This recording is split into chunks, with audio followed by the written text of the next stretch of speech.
Welcome back to more coverage of the FIDE World Cup and the FIDE Women's World Cup. I'm Grandmaster Robert Hess. Alongside me today is my good friend, Grandmaster Ben Feingold.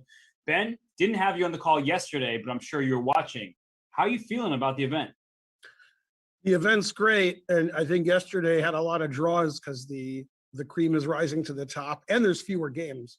So it wasn't the most exciting day, but today will be because this game could end dreams. So I'm really excited by the format. I'm glad I'm not playing in it and I'm watching instead. That's a lot less stressful. But it's a really exciting tournament. It definitely is less stressful. You mentioned the formats. Let's remind everybody of the format of this event. There are 16 players remaining in the open field, 8 players in the Women's World Cup, and 2 game matches. So there were Game 1 yesterday from the 5th round. Today is game 2. 90 minutes for the first 40 moves, 30 minutes added to their clocks after move 40, 30-second increment from move 1. So that's a reminder of the time control for these events, because tomorrow, if it goes to tie breaks, will be a different time control. And there is quite a lot at stake for many of these players. Ben, how impressed have you been with Haik Martirosyan pictured in the left side of this graphic? Yeah, I mean, I thought he was good at blitz chess on chess.com and doing well in these Title Tuesday and Arena Kings, but he's also very good at slow chess. And obviously, he's one of the 3 or 4 big surprises in the open section, and he's still in it, and he's looking good. He's looking good on going to the next round. He was the only winner yesterday in the open section, but he's very impressive, very solid. And I thought it was over when he lost game 2 to Mamedyarov in the must-win game. Then I thought, okay, Mamedyarov tied the match. They go to tie breaks. That'll be the end of Martirosyan. But wrong.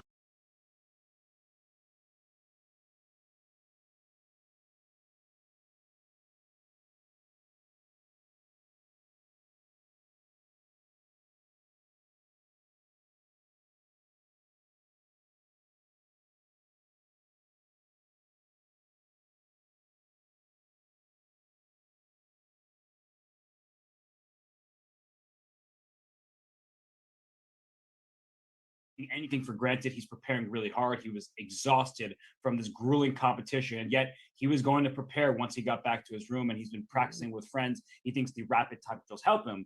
And let's mention somebody else that's on this graphic. We see that Andrei Yesipenko, who's facing off against Magnus Carlsen.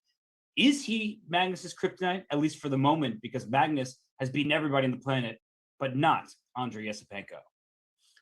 Yeah, I mean, but this happens in chess, as you know. There's, for some reason that is difficult to explain, there's always somebody that's just a really tough opponent for you, irrespective of their rating. There's like a clash of styles, or there's something going on. And thus far, Carlsen hasn't shown who he is in the Yesipenko games, either in Tata Steel or yesterday. Yeah, Yesipenko is playing great. He's one of the younger players, and you don't want to have these bad matchups. And when we interviewed Carlsen earlier, I asked him, do you prefer playing these top 10, 20 guys that you play every time, or do you want to play lower rated players who are up and coming because maybe you beat them more? And he just said he likes to play the guys that he knows. He likes to play the same 10, 20 guys because he knows how to play against them. And these younger guys, they're underrated. They're not afraid of Magnus yet. And it's difficult when there's so many new players and you're not used to playing them. That's true. And he has a bad experience with Yesipenko. He lost the black pieces in Vaikonze. And we saw heartbreak from Yesipenko, potential heartbreak at least, when he drew that game against Dubov from a winning position. He looked distraught, yet he rebounded nicely. He drew easily with the black pieces against Magnus yesterday. He gets the white pieces today. And while he's a youngster, Alexander Kostyanyuk is an experienced player, and that experience seems to be paying off, because yesterday she was on the verge of defeat against Valentina Gunina. Gunina could not find the precise move order for a knockout blow. Then Gunina didn't sense the danger and even lost that battle. So Alexander Kostyanyuk, the former women's world champion, she has won the Women's World Cup before. She always seems confident. She is the chess queen here on Twitch. So let's show the bracket to remind everybody of the very few players remaining first in the Women's World Cup. Then only Alexandra won game 1 yesterday. The rest were draws. It sounds like you think there's going to be more decisive results today. Yeah, for sure. Yesterday was the warm-up, and now we have the main event. And if you lose today, you're out. So this is going to be, and also Tabatabai has to win. Unfortunately, he lost with white, so he has a real uphill battle.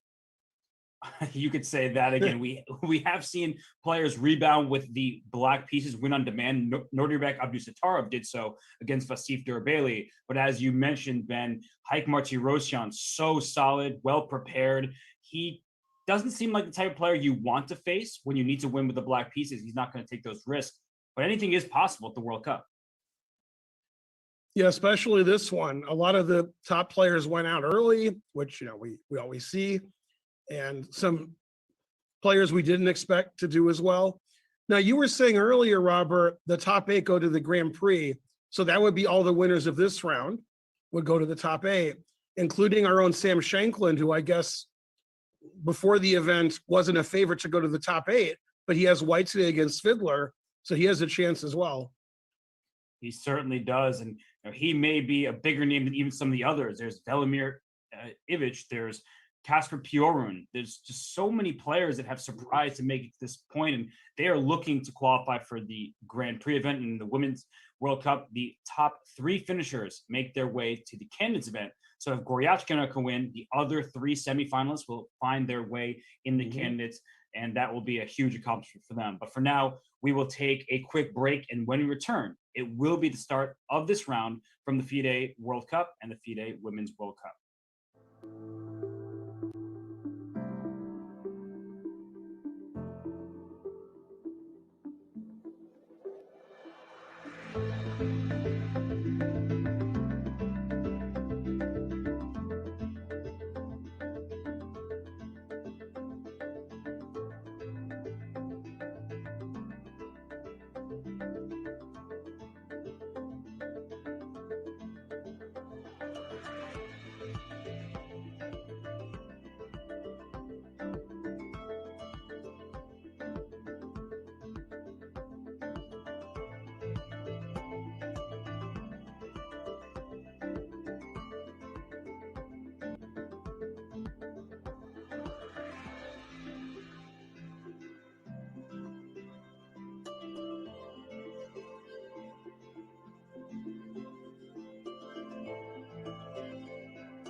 And we see the players settling in. Andrei Yesipenko, sleeves rolled up. Magnus Carlsen, probably just writing the names of the players down, getting ready for the opening move. Ben, that doesn't look like a player who's afraid of the world champion. Yeah, and I was saying this on an earlier stream. It seems like if you've played Magnus a few times, you put your head down, you're like, man, my score's not very good. But if you're not used to playing Magnus or you're one of these young guys, you can't wait to beat the world champion. So it's, as Magnus said, I'd rather play the guys I'm used to beating all the time, not these new guys. And they're just not as afraid as the people that play them a lot and get crushed. Absolutely. And we see the handshakes and the opening moves played. That was Etienne Bacro and Kasper Piorun. Here we see Maxime Vachier-Lagrave, Sergei Karjakin starting their games. We are, of course, as always, spoiled for choice in these opening stages of the game. And we see E5. Actually, Ben, you and I were just speaking off air what Magnus would play. And I thought he would play E5 since he has unhappy memories playing the Sicilian on move 1 against Yesipenko. So he plays a more solid approach, let's say, at least in the opening few moves. Bishop C4, the Italian stallion. I wonder what Yesipenko has up his sleeve, because Bishop C4 lines, if you play Knight F6, could we see a fried liver attack? That would be fun. Well, he already played Bishop C5, but he's proving he has nothing up his sleeves because he rolled his sleeves up. So, yeah. Well, that's one of them. Maybe Magnus has something up his, because that's more likely, yeah. And you never know. You're facing the world champion who has played so many games of chess. imagine it's incredibly difficult to prepare. You don't even know what move you'll get on a given day. And here we see C3, knight of 6. This is all mainline stuff. And I want to remind everybody, if you are watching on chess.com/events, you can use the openings tab and see what the most popular continuations are. In fact, with that move, you see the numbers change, how many games are master level games are played in these variations. You see that D6 is the most popular move, A6 being second most, and so on. So you can do this yourself on chess.com/events. I'm having fun. I get to lead the show here, but you can lead your own show as well in a different game. So back to the moves, D6 being played by Magnus. We just mentioned that is, in fact, the most popular choice. A6 often thrown in to give this bishop some space to retreat along the diagonal, because D4 at the right moment will be quite annoying for Black to deal with. Yeah, and probably if Estepenko was preparing, he probably thought E5 like you did was more likely than C5. Obviously, he had to prepare for both. And probably Magnus knew right away he was going to play E5.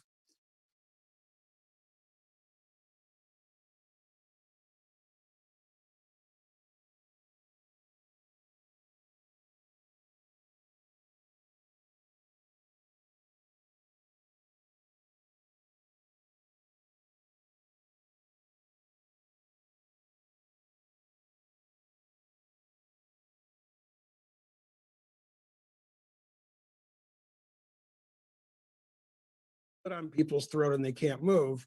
But okay, this is like a knockout game, so Magnus has to play solid and play his style of chess, which may thwart Yesipenko's hold over him so far.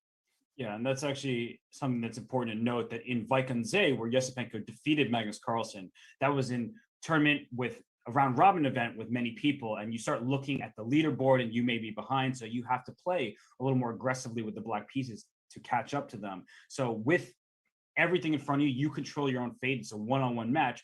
Magnus does not necessarily have to take the same risks as he did in that game against Yesipenko and Vaikonze. And to Yesipenko's credit, he played a marvelous game to defeat the world champion. He said it was the happiest day of his life. I mean, that was just such a tremendous moment to catch on camera. But for now, the position looks a little quieter.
a must-win game for Black, I think White should be reasonably happy here. Yeah, White is very solid. And this is the only must-win game in the open section. He was the only one who lost yesterday. And actually, the people who lost yesterday, Gunina and Tabatabai, they both could have drawn if they wanted to. And instead of repeating their positions, they played for the win. And that didn't work out. Sometimes it works out, but it didn't work out yesterday. We could have seen all draws yesterday in both sections. That would have been crazy.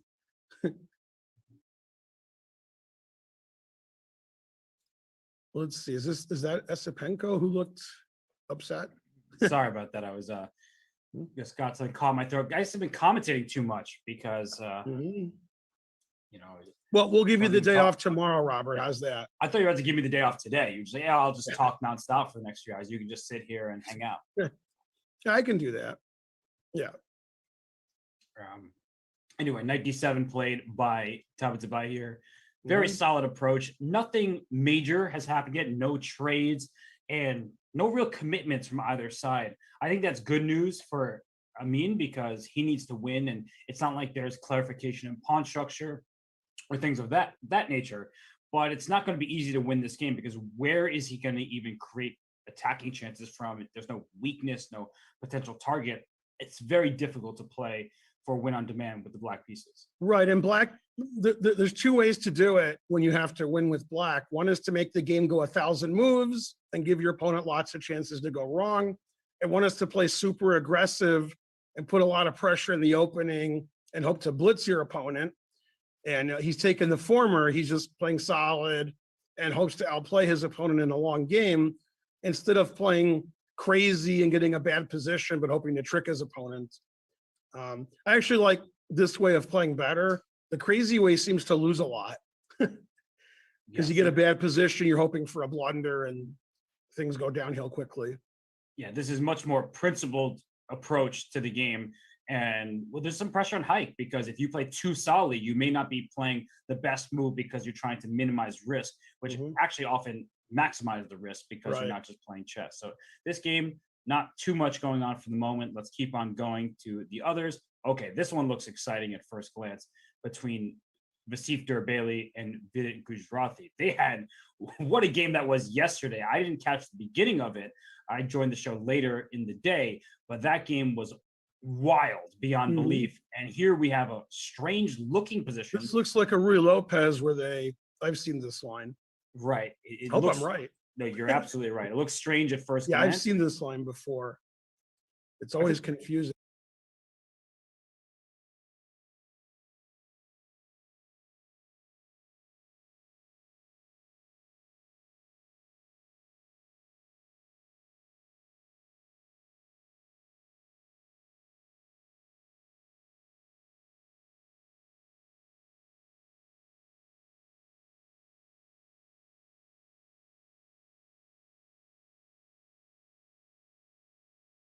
On B3 gets shut out of the game for the time being.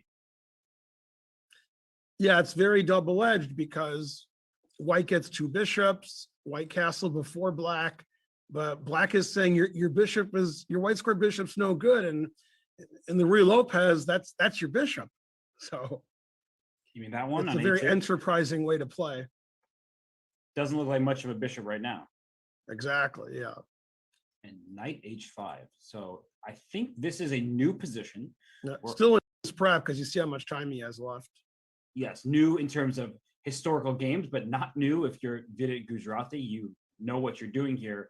And at first glance, if you just threw me into this game and said, Robert, pick a side, I would have to say I like White's position because the bishop on a2 may not seem very good, but that d6 pawn, that's a backwards pawn. That could become a target.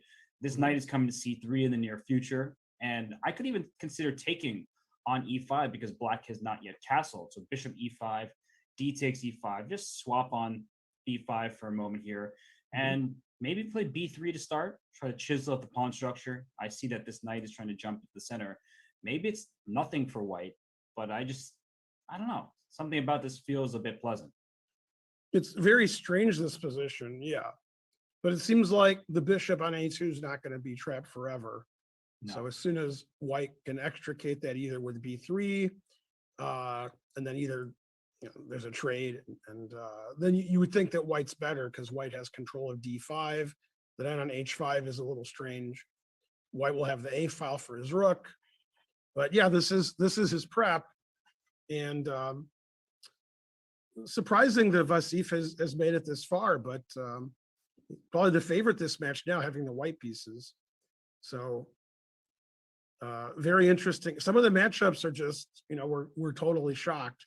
Not surprised FIDE has done this well, but there's a few matchups where we're surprised that either player is still in it. But that's the format, is the younger players can do well, and in a 2-game match, anything can happen. So yeah, this is going to be a tough fight, and we've seen FIDE with bad positions really fighting back and winning and drawing all the time. This position's still in his preparation, so I think he's pretty happy right now. He got the position he wanted. Whether it's good or not, we're going to find out. And it depends on Vasif's mentality entering this game. If he thought, I really want to press with the white pieces, then he may be struggling at this current moment, because it's stressful when your opponent's making every single move instantly, has more time than he started with, and you may be thinking, wait a second, I don't know the objective evaluation of the position. I should still be fine. I have the white pieces. I've done nothing wrong, played principal chess, but it just doesn't feel good to walk into your opponent's preparation. But on the flip side, Vasif has proven to be a very strong, rapid, and blitz, tiebreak player. So if he ends up drawing this game and plays it safely, even if there was no stress put on FIDE in this individual game, the stress will be real tomorrow in the tiebreaks. For sure. Yeah, tomorrow's going to be a tough day for everybody. And let's head away. We see Fedoseev playing I think it's Ivic here. Yeah, Ivic. Yeah. I wanted to say like something else, but it's obviously Ivic because it's very similar to Velimirovic. You just need to know. and as per usual, Fedoseev has more time than he started with. But not as per usual, he didn't play his beloved Karjakin. He played e4, e5. So we talked about how Magnus played the Sicilian against Yesipenko and Tata Steele, and then e4, e5 today.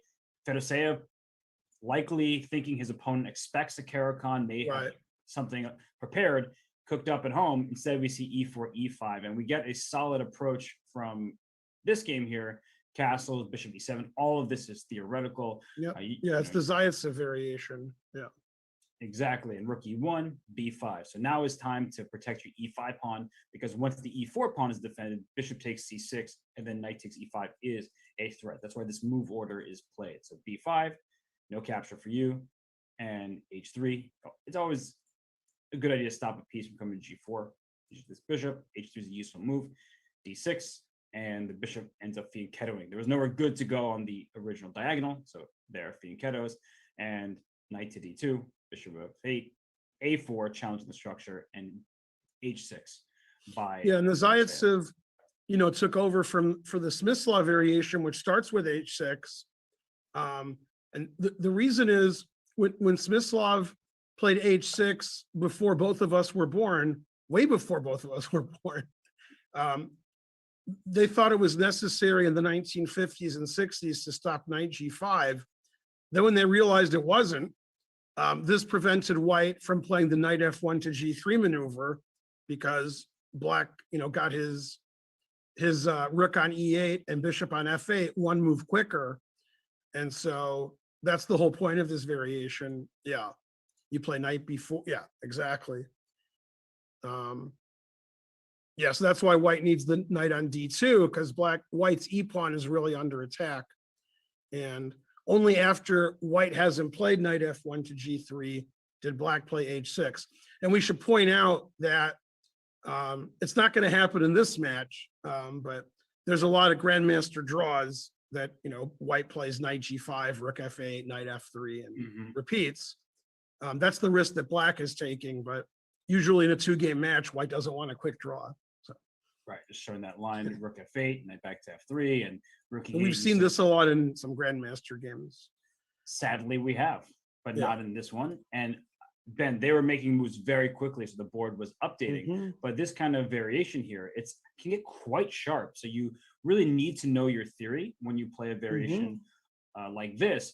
And if I'm not mistaken, the move here is rook to a3, the early rook lift, and this rook can bring itself to e3 and get ready perhaps for an eventual e5, if not just to reinforce that pawn in the center. But rook a3 is a useful move, and it's, you know, it's not to step on Yasser's toes, but this reminds me of a couple of Kasparov-Karpov games from one of their world championship matches. We saw this variation. Zaitsev, who the variation is named after, used to be Karpov's coach. So got to play the Zaitsev. Simply have no choice when your coach is. Yeah, there were some really good games in these lines in those matches. Some great attacking games from Kasparov. And yeah, actually, I made a video a little while ago, and I showed one of the games where Kasparov sort of tricked Karpov around in the early 30s in the moves and won a position that looked like it was just completely equal with a nice attack. But yeah, Fedoseev likes to play really quickly and memorize a lot of theory, so he's very happy. I was about to say, we can barely even talk about the position because new moves are happening. Yeah, Fedoseev just moves instantly. He moves instantly, and in this position here, he went c4. And I was going to say, you know, when you finish, I was going to say, I believe f5 sometimes is a move that you can play. The point being that this e4 pawn is so important defending d5, because if this pawn is gone, then the pawn on d5 is attacked twice with the bishop on b7 and then on b4. But f5 is riskier, and I think I would have done the same thing as Fedoseev had I reached this position and prepared. I would have played c4. It seems much more safe than playing f5. Your structure is pretty intact. This gives the c5 square for your knight, and I like this better. It feels like a calmer approach, and remains to be seen what Ivic has prepared here. He's spending a little bit more time. This is one of the few variations in the Ruy Lopez where if white doesn't get a monster attack, black can actually take the initiative and better position. Black's playing really actively on the queen side. He's not playing solid for a draw. He's playing for the initiative, and he's risking, you know, his king getting in trouble because he's putting most of his pieces on the queen side, but he's also totally dominating the queen side. So that's why there are these great Kasparov-Karpov games in this line from, 20, 30, 40 years ago. Well, not 40 years ago, but probably Karpov had this position 40 years ago, but not against Kasparov. So yeah, this is going to be really exciting because Fedoseev, he doesn't play for a draw. He doesn't know how. And obviously Ivic is having the tournament of a lifetime, beating Andreikin in the 25-minute 2-0.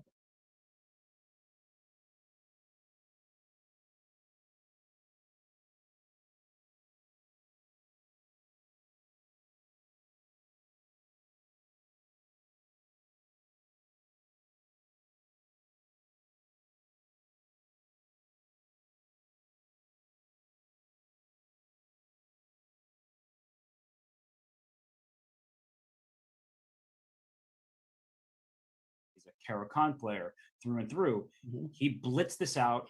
Ivic sitting there like, I don't know any more theory after this point, perhaps. And also, like, what does Fedoseev want from this game? When you start thinking psychologically, like, what does Fedoseev, is he trying to win this game? Does he have some kind of neutralizing plan up his sleeve that just kind of forces a draw? This doesn't look like a draw. There's only one pawn traded per side, and both players have different plans. As you mentioned, Ben, black has extended the queen side, and this knight would love to find its way to d3, and that would be a big problem for white. And the problem with playing c4 often is giving the d4 square, but where's that knight going from d4? It doesn't look very threatening on f5, and the c6 square is covered multiple times by black's pieces. So I don't initially see that easy of a plan for white. No, and you would think based on the time consumption that Ivic is out of his preparation, which is a bad sign because I think Fedoseev's preparation has just started. So that's, yeah, these lines have so much preparation in theory, it's possible somebody can really out-prepare their opponent. Rook e1 to e3. Yeah, wasn't expecting that. No, wow. I'm looking at the opening Explorer, and that actually been played. a handful of times. So maybe Okay. Ivic is still within the framework of his preparation. But wow, I mean, this rook went to A3. So was it a third rank defense? Is this the point where both rooks are patrolling the third rank? Yeah, that move I'm not familiar with. I've seen the other rook go to E3, maybe not in this position, although maybe. And sometimes white moves the knight off of F3, maybe to H2 and plays rook G3 and starts attacking the king. But this I haven't seen. It does free up the E1 square in case a piece is going to D3, but that seems kind of knight C5. Let's just go for a move because knight C5 seems fairly straightforward. I want to get to the D3 square. I'm putting pressure on A4. I wonder. Yeah, and I guess white could trade on B5 so he doesn't lose his A4 pawn, but that's. I get it, Ben. This is weird, but I get it. The point of rook E3 is to stop C3 because if you had played B3 initially, then black plays C3 and you're not going to like this pawn sitting on C3. So rook E3 overprotects the C3 square. And after knight C5, you can in fact play B3 because C3 is no longer possible, I don't think, with the rook here. Very unusual position. Well, wait a second. I'm not done yet. If C3 and you take, I want to replace this knight with a pawn. So can I go like knight takes D5, pawn takes D5, and like B4? What is happening here? Then rook takes C5? Yeah, rook takes C5. I guess, yeah, you escape with multiple pieces for the rook, and now white is just much better. So, yeah, I think we get the idea now behind rook E3. Took a little bit of analysis, but what a So Fedoseev hasn't moved after rook E3, which may be taking him out of his prep. Unless he has moved, but I don't think he has. I do not think he has. Sometimes when Fedoseev doesn't move, it's because he's not at the board. Exactly. You gotta watch it. You gotta watch it with him. So let's let Fedoseev figure this out or return to his board and play instantly. Why don't we go on over to the game between Piorun and Bakro? Show them some love. Those players both under 2,700 these days. Of course, Bakro was one of the youngest GMs in the world when he. Yeah. Was he the youngest or one of the youngest? I think he may have been the youngest when he was, but now he's probably like fifth or something. That's true. Abhimanyu Mishra holds that record. And all right, we have a Sicilian. There's a knight planted on D5. Not many moves have been played, so we'll just show you how we got here. A Najdorf to begin with, and then actually not enough. A classical Sicilian by knight C6. Yeah, and I have a story about the position we have, so that's good. Okay. It's a position I know. Well, tell us the story. That's really rare. Yeah. Tell us the story. Okay, so this position, let's see, did I play bishop? Yeah. Okay, so I had this position in Parsippany in the U.S. amateur team a long time ago. And I was playing Stas Krivensov, and the game went bishop takes D5, E takes D5, knight B4, C4, A5, A5, queen D2, and I'm sorry, was it queen D2 or bishop D2? Getting confused now. No, bishop D2. I'm sorry, and queen D2 is more common than bishop D2, and I'm trying to think about the blunder that I made. Because I know that, I know exactly what happened. Yeah. So, yeah, B6. I'm sorry, B6. It was a long time ago, Robert. Bishop B4, A B4, queen D2.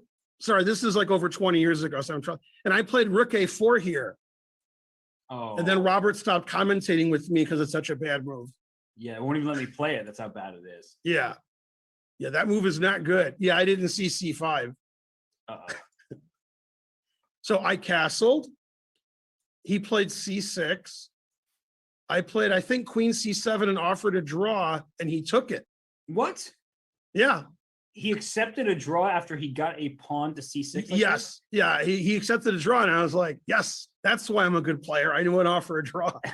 I can't see C5, but I know how to offer a draw. I think maybe I played queen A8. I don't know what I played here, but the engine says I should just sack my B pawn. I shouldn't play rook B. I should get compensation. You know, knight knight d7 to c5, f5, that kind of stuff. Oh boy. I didn't see c5, so when my opponent played it, I said, "Yay, I'm a great team player." My team's looking at me going, "Yeah, thanks, Ben." But I offered a draw and he took it, so we won the match. Oh my good. Well, So you're saying you wouldn't take the draw against me? yeah, zero chance. I wouldn't take the draw against a team of Magnus Carlsen, Gary Kasparov, Bobby Fischer. Yeah, pawn on and c6 is Karpov. pretty annoying. Well, we have c4 played to reinforce the knight on d5. I don't think that black is in the business of taking on d5 in this game. It's too well defended. You'll help white's pawn structure. And actually, thank you to Peter Dockers, who just reached out to me saying that Bakro was the youngest ever GM between March and December 1997 when Ruslan Ponomarev took over the honors. Yeah. So Bakro had a brief stint as the youngest ever grandmaster. Yeah, that game was 22 years ago with Krivensov. Well, your memory serves you pretty well. You know, Sometimes. Yeah. I got confused there at the end, and I'm like, "That's right. That's how I blundered. Rook a4." And there we see Peter Svidler on screen. We haven't checked out the game between Svidler and Shanklin, so it feels like a good time to do that after we just, so I guess just to make a point about this position, it's very locked up before we head over there. It's locked up. The knight on d5 is very strong. And sometimes you think, let me take a bishop on e7 because I get that two bishops, but that actually frees black up in many ways. That bishop is not very good. And one of the ideal scenarios for white in these types of Sicilians is if the pieces I'm highlighting, these three for black, get traded for these three for white. So white actually loses the bishops, but this knight on d5 against this really bad bishop on e7, that's the dream scenario for a player playing the white side of these Sicilians. So the knight take e7, it probably will not happen anytime soon unless there's a concrete reason for it, which right now there isn't. Yeah, and this is a pretty passive way for black to play. I think even the way I played is okay, but you have to sacrifice a pawn by playing knight d7, f5. Now, white has that bind. So it's just a little unpleasant for black.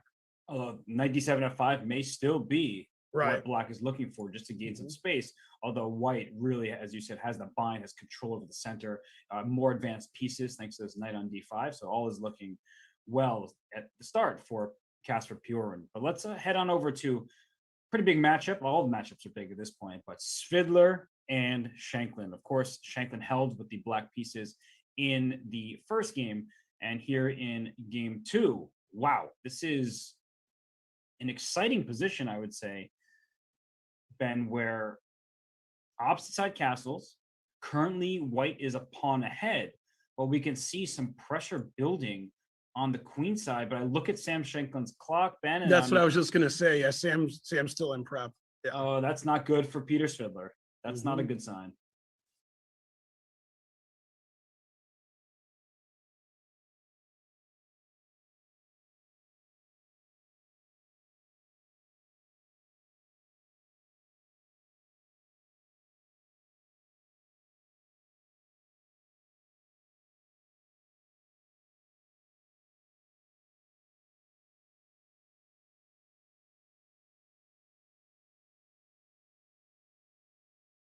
You're already cracking open the position and can launch an attack. Now, black isn't going to be so friendly about it, knight c3, and that's why Svidler went into a King's Indian rather than his traditional Grunfeld, because if you play d5 here, white will, you can play just knight f3 instead of taking on d5.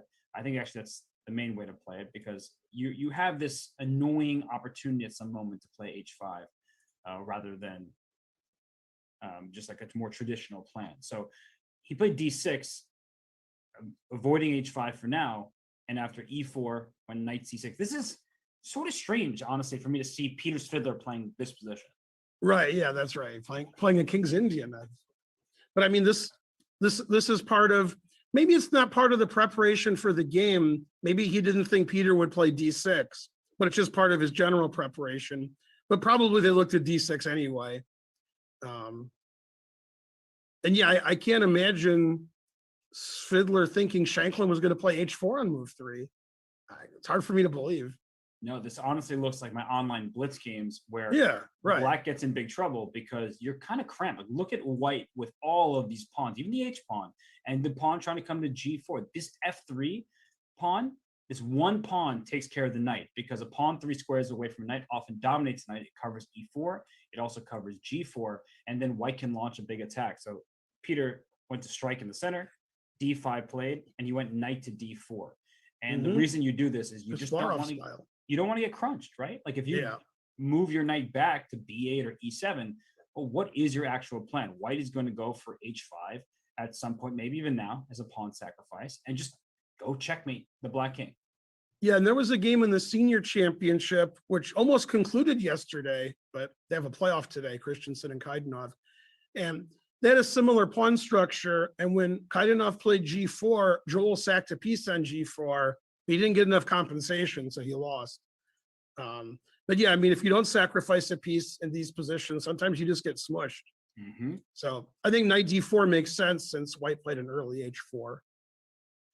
Bishop e3 played and c5. So just trying to reinforce this. Now we saw a similar dynamic in the pure rune against Bacro game, but here white can take en passant because remember, on first turn, now you can take it. B takes c6. You didn't take with the knight on c6. You save your material, but your position is not very pleasant because white just goes forward with the typical attacking plan.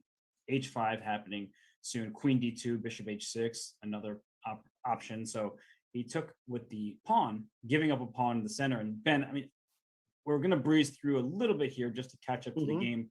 We're going to trust Sam Shanklin's preparation for the moment. At this point in time, as we get to the live position, Svidler down nearly half an hour. He's down a pawn on the board. We're still within Sam Shanklin's preparation. How do you think he's a really good example of this pawn sacrifice is the game Laputian versus Kasparov 1976, when Kasparov was 13. In that game, white played the opposite to h4. He was playing b4 and trying to gain space on the queen side. Kasparov played the same pawn sacrifice, and he won what many think is the greatest game ever played by a 13-year-old. Fischer may beg to differ, but that was an amazing game of Laputian. I don't know if you've seen it, Robert, but but it was. I mean, Kasparov was sacrificing a lot, but I remember this pawn sacrifice. White didn't get a chance to castle queenside, so. Yeah, and I guess, well, Shanklin hoping that Svidler doesn't turn back the clock and play like a young Kasparov. And I mean, I'm looking at this position and I'm trying to figure out what Black's first move is. Moves that come to mind: Queen a5, trying to get active and bring another piece into the attack. But I'm a little concerned about leaving my d6 pawn, I have to admit. But do I have to play? No, I mean, Black has to play super energetically or he's going to be down a pawn and worse. He's got to show that he has compensation. Right. So bringing another piece into the attack does make sense here. And there could be a timely sacrifice on b2 with this knight on c3 not very well defended. But even a move like bishop e1 at some moment, like this queen isn't, I don't know where you're going to attack. I guess that's my essential issue with the position. I don't know how Black really attacks. Yeah, it's just long-term compensation because we have the b file and the nice bishop on g7. But if he can solidify the position, Sam, not only is he a pawn up, d6 is weak, white can start an attack, white has the d5 square. So Black has a lot of problems, and his only hope is to get a big attack against white's king, which could happen. But we don't see how it exactly happens. And maybe it's a situation where, as you said, it's long-term compensation. So perhaps Black doesn't need to rush. Maybe there's a configuration of pieces that really maximizes Black's chances of getting that attack and not just being down a pawn, or even worse, because his pawn on d6 is under attack. His pawn c5 is hanging right now because the d6 pawn is pinned. So I think a queen move is in order here. But I don't know what it's going to be. But Ben, we'll let Peter Svidler try to figure this out as Sam Shanklin walks around and looks at the board, probably looking very confident. Happy. Yeah, he should be confident. He's in his preparation. He's up a pawn, and Svidler doesn't seem to know exactly what to do.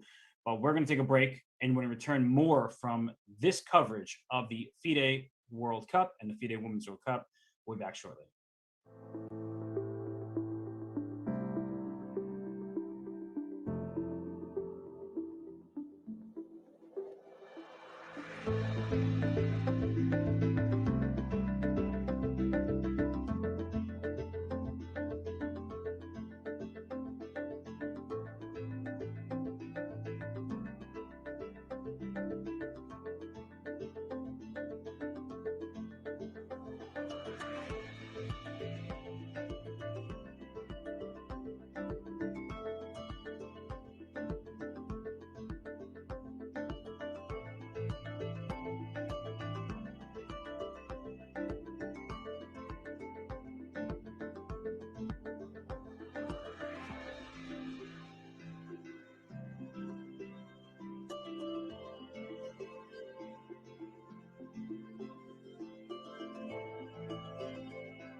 tries to figure out this position. That is bad news for the Russian player who is such a superstar in this very event.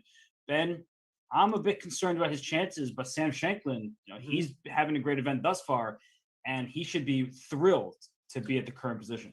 Are you concerned because the Russian is not rushing his move? You caught me.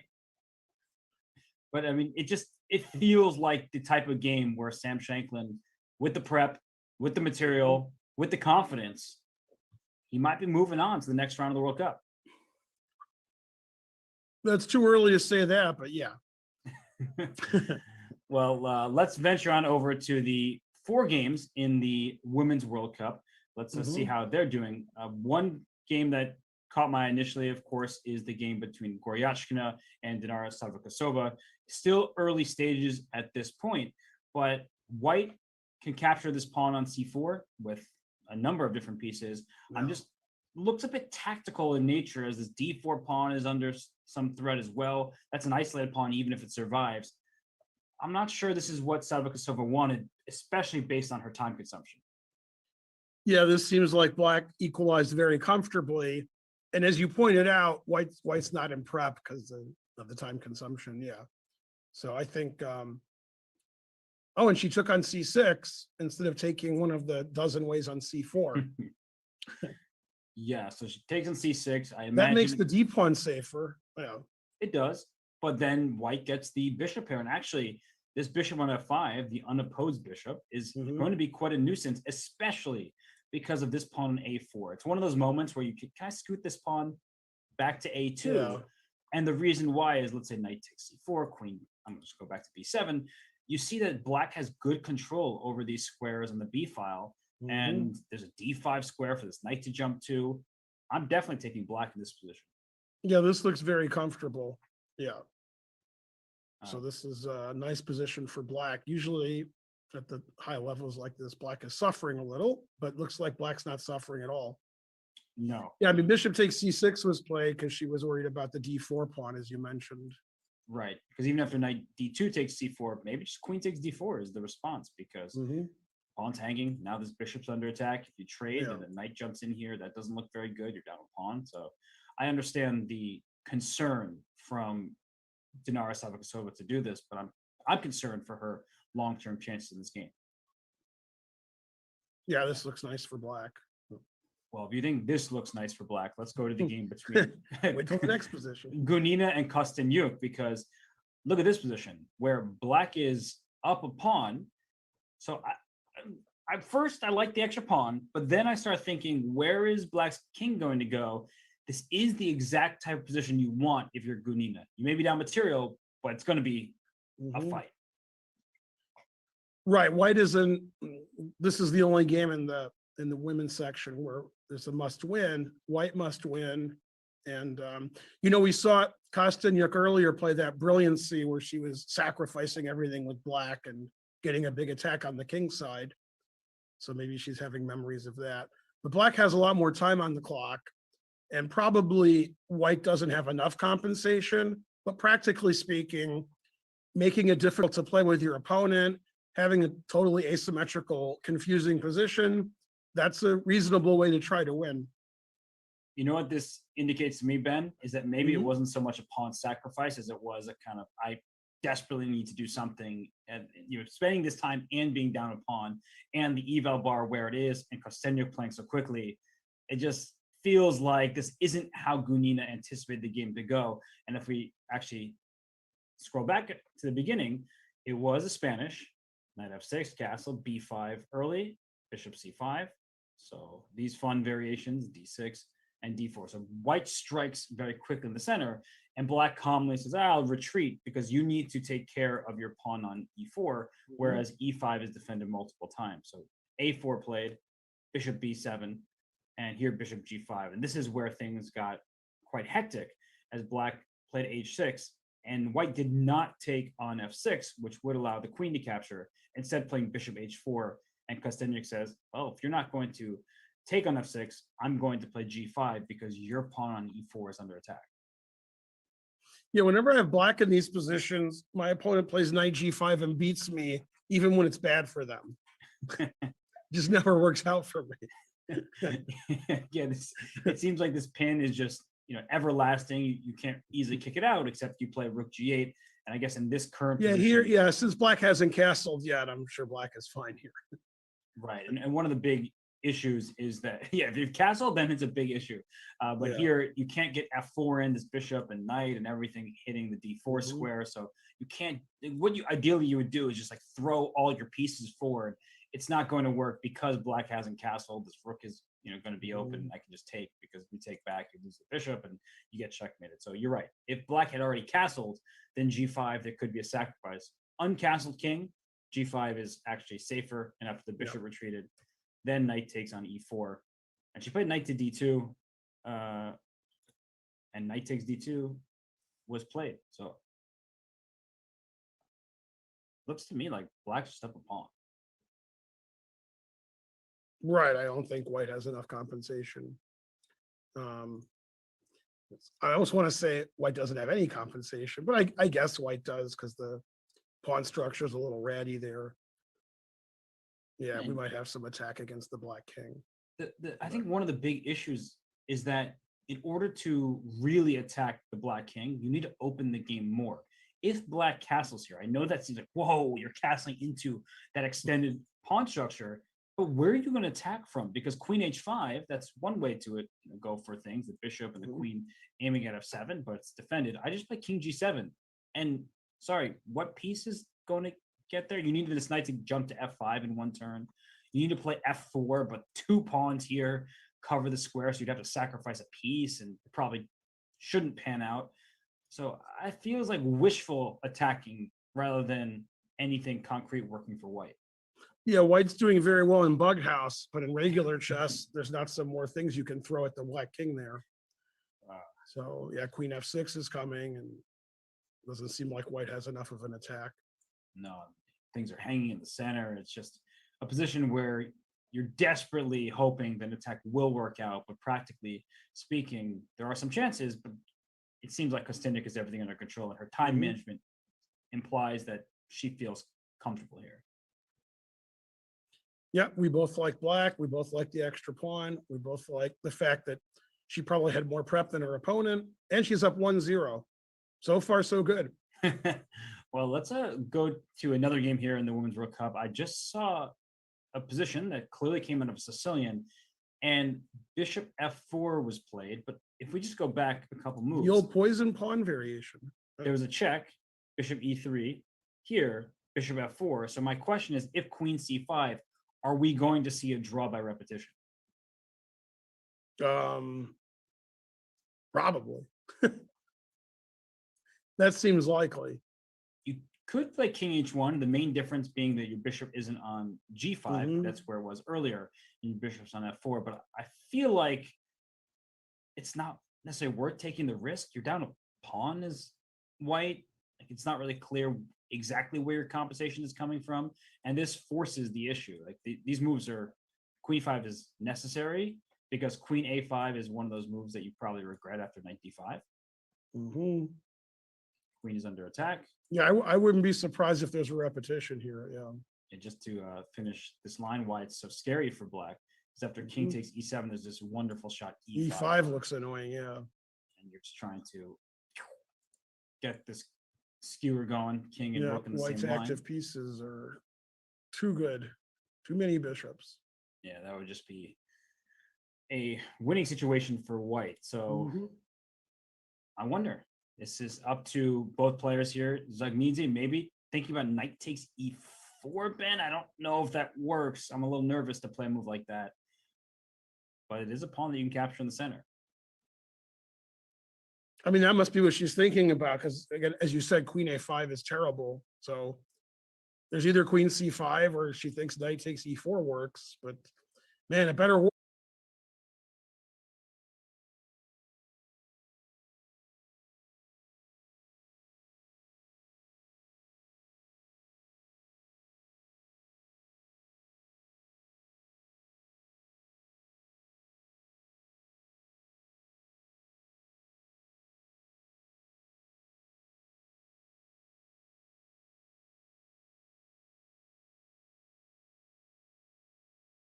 Everything's hanging. Rook takes doesn't work because look at this, same diagonal. Guess what? Bishop's coming here and winning. Guess who's back? Yeah, back again. And it's very tactical. But after knight e4, I guess you take back. And after queen takes d4, bishop takes d6, and black may be up a pawn, but what is this bishop and what is this rook? Yeah, that rook and bishop are pretty bad. Yeah. I don't think I would go for this if I were Zagnidze. I feel like I would try to make the draw, and if I'm on him, I would also probably just take the draw. It seems like a fair result. Yeah. And then we get to get time. Yeah. And she played queen c5 check. She just played it. So it's begins to be relayed. So we'll see queen c5 check. And will we see bishop e3? I would not scoot my king over to h1. As much as I like playing for a win, I think I would play it safely and just play bishop e3. Yeah, because everybody who played for a win yesterday lost. That's and true. White's a pawn down and has to prove compensation, which doesn't look easy. No, it really doesn't. So let's go away from this game as it looks like Grischuk is going to think on her move and decide whether or not she just wants to, I guess, make a draw on the spot. And there's one more game in the women's that we haven't looked at between Tan Zhongyi and Katerina Lochno here. And this just looks amazing for white. Even material, isolated pawn. You have pieces ready to blockade this pawn. Oh, I really like white's position. Yeah, even that king on c8 doesn't look safe. There's a lot of open space there. But yeah, this looks, and black didn't develop. Black played h5 last move. Wow. No fear. Or there is fear that you're just going to be positionally worse the entire game. So you might as well mix it up and make it so that white has to think about the consequences of black playing h4 here. I think I can. Yeah, this looks really good for Lano. Yeah. Can I just like play knight here, knight there, and just blockade? Yeah, this is not good for black. Positional weaknesses. I think black's king is weaker. The bishops are not very good on e6 and e7. This giving up the g5 square when you play h5. Yeah, it's just good for white. Dream position for Katerina Lochno, and this is the type of game you just love to have when you're in a situation where it's half-half. So even if you draw, you still go to the tie breaks, but it's like a no-risk position where you're kind of playing for two results. So that's the good news for Katerina. Looks good for Lano, yeah. All right, let's head back over to the World Cup games. Let's see how our, looks like Svidler, the first game that came back up, is knight to d7. And he didn't want to protect the d6 pawn. He's giving it up. And the best news for Peter Svidler is that Sam Shanklin is thinking.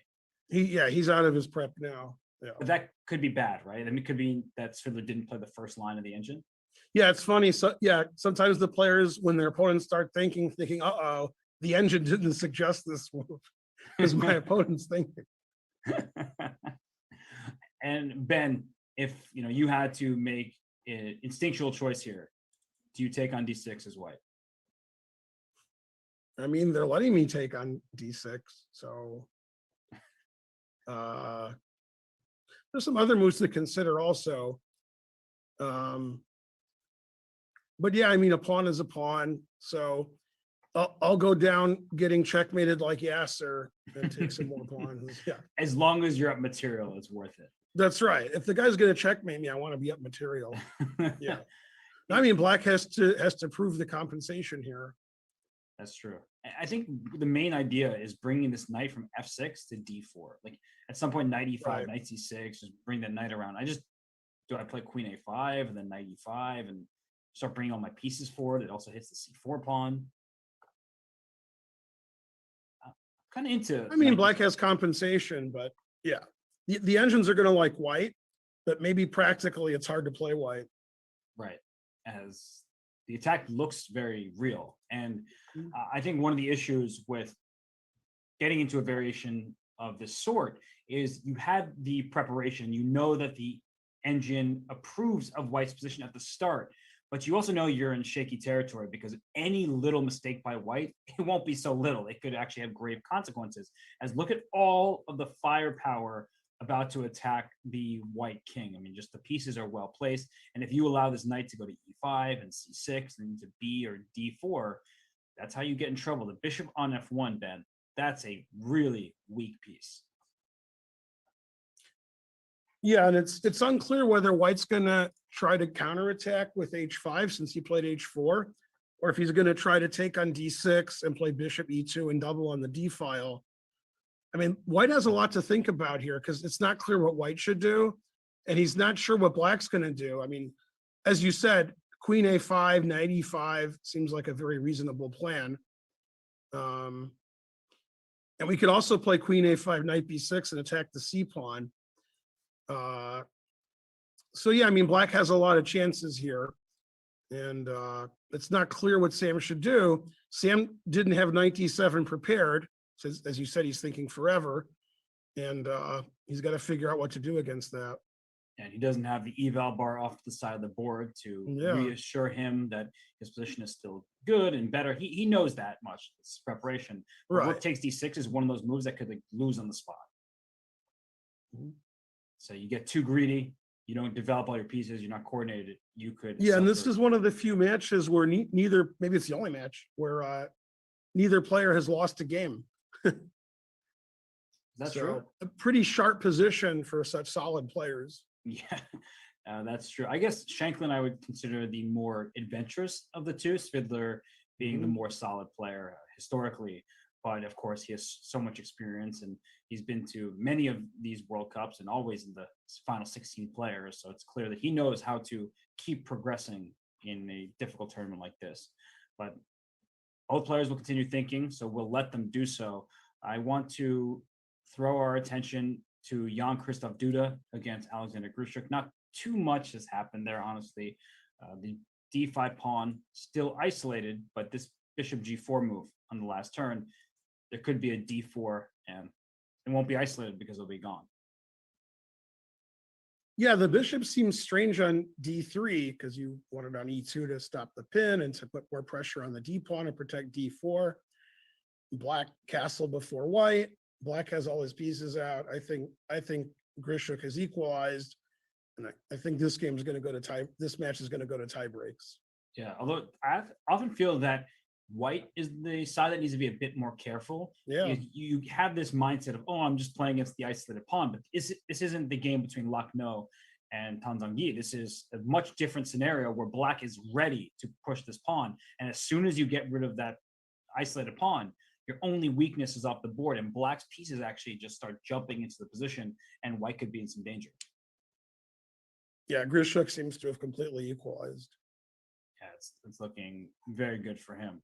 So for Duda, I think now's the time to make sure that you actually equalize, and you're no longer playing for an advantage, I don't think. The evaluation bar seems to be tilting in black's favor slightly, and that can quickly dip down even more. So for Duda, I think he's aware of the moment. He'll probably retreat bishop e2 now, and then it shows your point, Ben, of why is the bishop on d3 to begin with. It said he plays h3. Wait a second. What if I take? Queen takes and play d4? I mean, your king's in the center. And pawn takes d4, queen takes d4. I'm also hitting your bishop on h4 here. h4, yeah. And knight e5 is coming. I don't like the look of this. No, white is fighting for equality. Yeah. And it might not be the easiest fight after all. Maybe here you could play bishop g3, and if knight e5 you take and go opposite colored bishops, and then you probably are in a spot to hold this position. But I don't like the way that Duda's playing. It's quite shaky. What game was that finished? Oh, game finished? Who is that? Was that game's over? The one where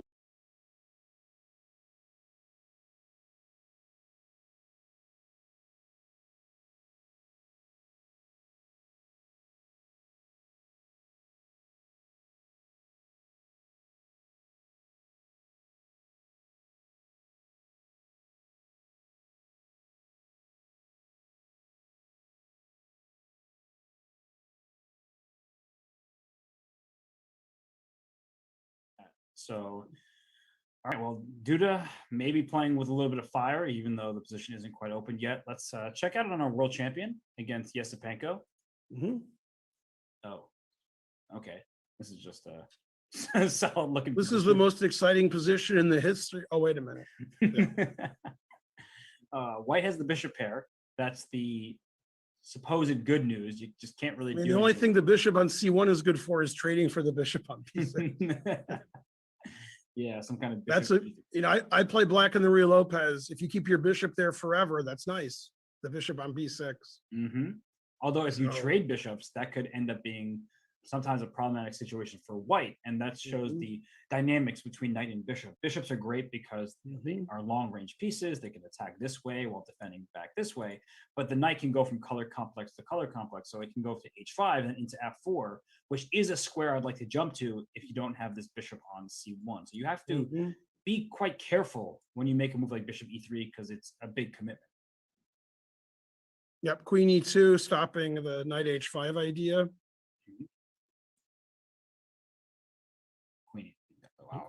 Yeah, this looks like it's going to be tie breaks. Yes, I would imagine. It's too symmetrical. So there's not even anything you can do to like change up the pawn structure. You never really want to play B4. It's going to be very difficult to accomplish. I'm guessing some kind of bishop D2, rook D1, bishop back to C1, some kind of slight remaneuvering of pieces that will result in a series of trades that just lead to equality. Yeah, and I'm not too concerned about knight H5. I play bishop E3 and trade bishops. I can probably just meet on H5 with G3. I mean, black doesn't have any pieces on the board to do anything, I think, serious. Although a knight can reroute to D7 as well, maybe into C. I don't know. This looks equal to me. I agree. I'm with you. I'm with you. It looks pretty level. So I think Magnus and Yesipenko, they will head on into tiebreaks tomorrow. Let's keep on looking at some of these games here. Maybe okay. I have to go here. Look at this one, Ben. You ready? What is happening?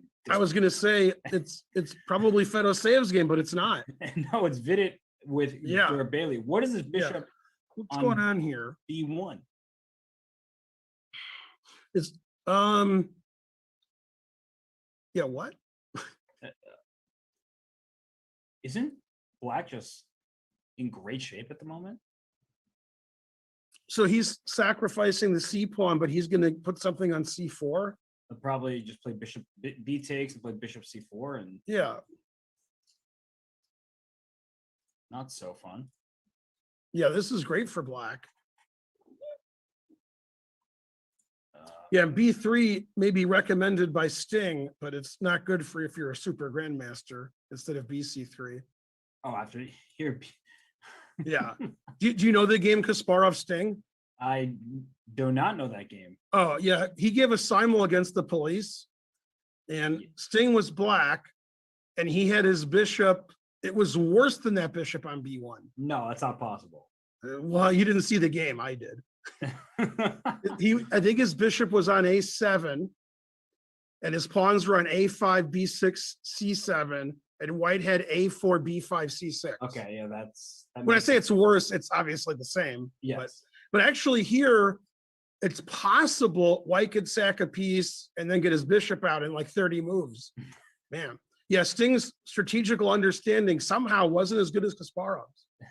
You can find that game online. Just type in, Kasparov Sting. Sting's played Kasparov more than I have.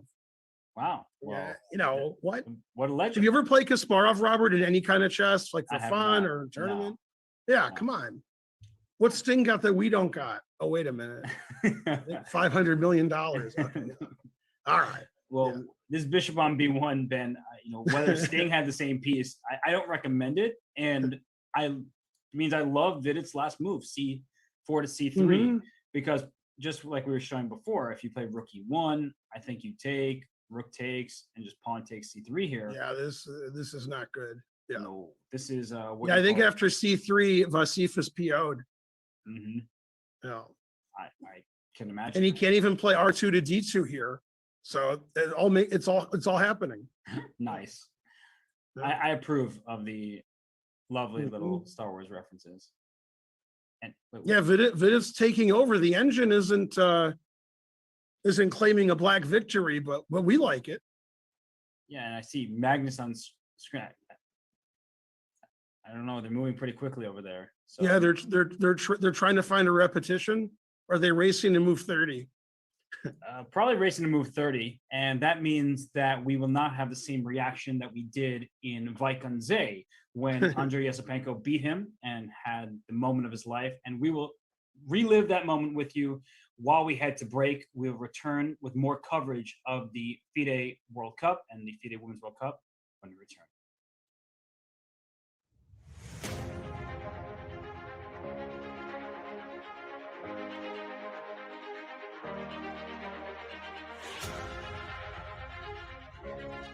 Knight c3, b5, and look at Magnus's face.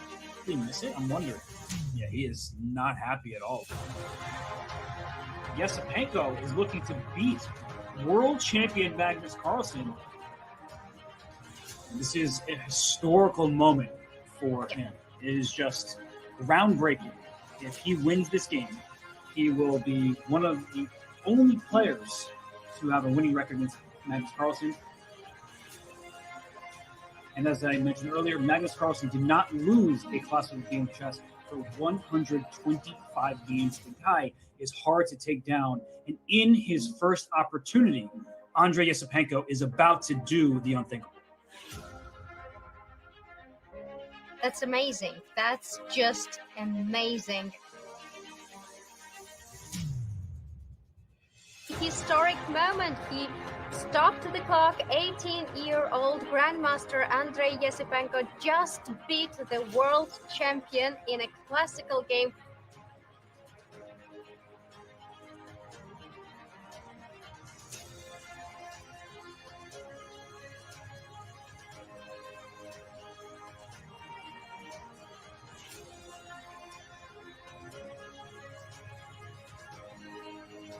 And look at him. That he is exhausted from the fight that he just brought to the world champion.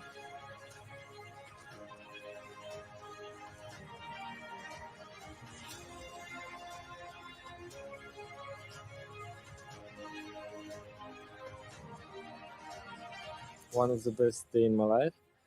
Yes, I feel very great, and I have nothing to say.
Chess.com is your exclusive home for video feeds for the 2021 World Chess Championship on Twitch. So please tune in for the coverage of that wonderful matchup between Magnus Carlsen and Jan Nepomniachtchi.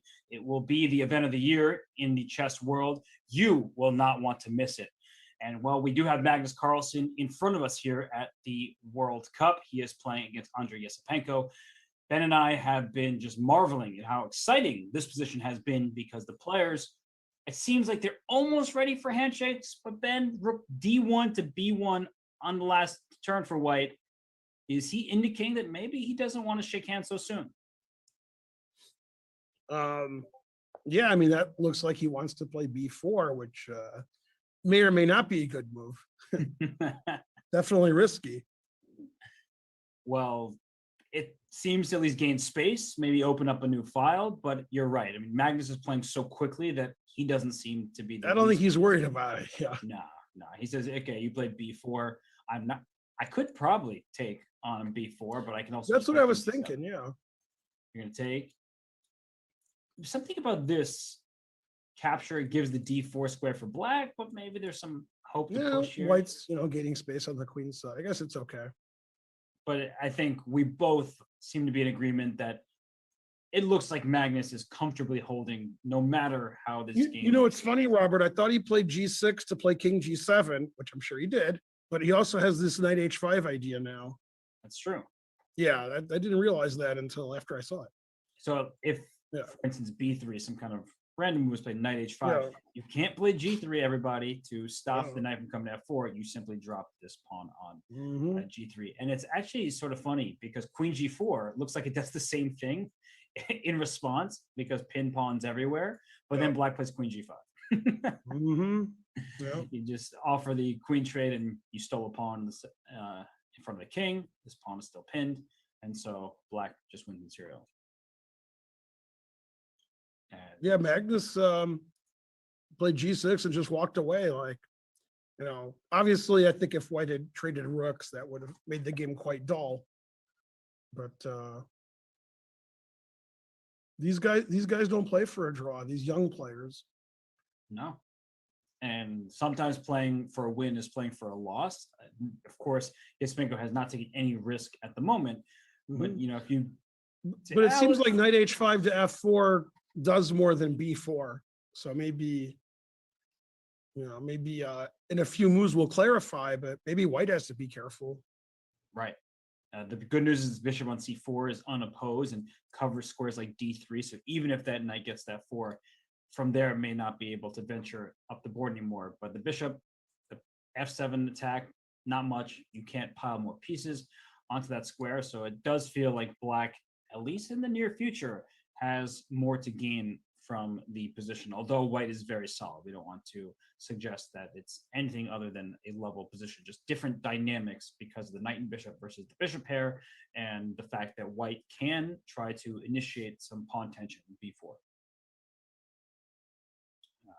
But we'll leave these players. Yeah, this could actually get exciting. It's possible. I hope so. Yeah. And let's keep on going. It looks like Bailey has not made a move, just to flash that position again. It seems that he is thinking about the move B3, but that is an exceptionally difficult move to play considering you have a bishop on B1. What's going on? And some people in the chat were saying that B3 is the only move, and I was like, I can't even imagine playing B3 if the engine told me to. All right, I'm distracted. Can we just get a full cam on Sasha Grischuk for a second? Oh, and of course. Yeah, there we go. There we go. I thought, but wait a minute, Robert. I thought he was married. Come on. It's just funny because I didn't know what was happening. Of course, the cameras from the playing hall, we were very happy to have the feed, but it was just like zooming in on him. And it felt like a moment to just concentrate on the players and how much effort and energy they're putting into their games. But anyway, back to the game in question. So you said B3, according to people in the chat, in the community, they're saying B3 is the only move for white. But that's the move you do not want to play if you are Dur Bailey. It feels like just, I mean, I can't look at the bishop on B1 with the pawn going to B3. Yeah, I don't really care what the engine says. This opening didn't work out the way white wanted it to. I think we're in agreement there. Yeah. Could you imagine playing? I would have to like suppress all of my emotions to play the move B3. Your bishop was on B1. And he took. As soon as I try to grab the pawn, it seems he took on C3, which is not going to end well either after bishop C4. Yeah, Vidit's really having a good World Cup, beating Jeffrey 2-0, drawing that very bad position yesterday. And now he's looking good with the black pieces. It's just this knight on E5 is so strong here. And just to show everybody this possible continuation, this is a knight is under attack. You should defend it, get the pin. Bishop takes E2, rook takes E2. You've removed the defender of the C3 square. And white's bishop is free, but bishop A2 blunders. And that's the big problem, is it actually cannot get free right away. That's a funny fork. Yeah. It's a fork that, well, puts a fork in them. That's going to be game over. And that's no fun. And if you can't play bishop A2, well, then you might as well have played B3 because your bishop's still not getting out. And this is worse for white because when black plays queen A6, the rook comes down to B2. The next rook comes over to B8. Yeah, you're going to lose your bishop eventually. Oof. Is this just winning for black? I think bishop C4 was played and he's thinking. Yeah, this is very unpleasant. Is there a way I can sacrifice material but salvage my bishop? Yeah, like if you play knight G3, for example, and then you sack the exchange, if he takes on C3, then you can play bishop A2 to D5 and just be down the exchange for nothing. Yeah, but queen. But your bishop's on D5, your knight can go to F5 maybe. But I'm trying, but I'm failing miserably.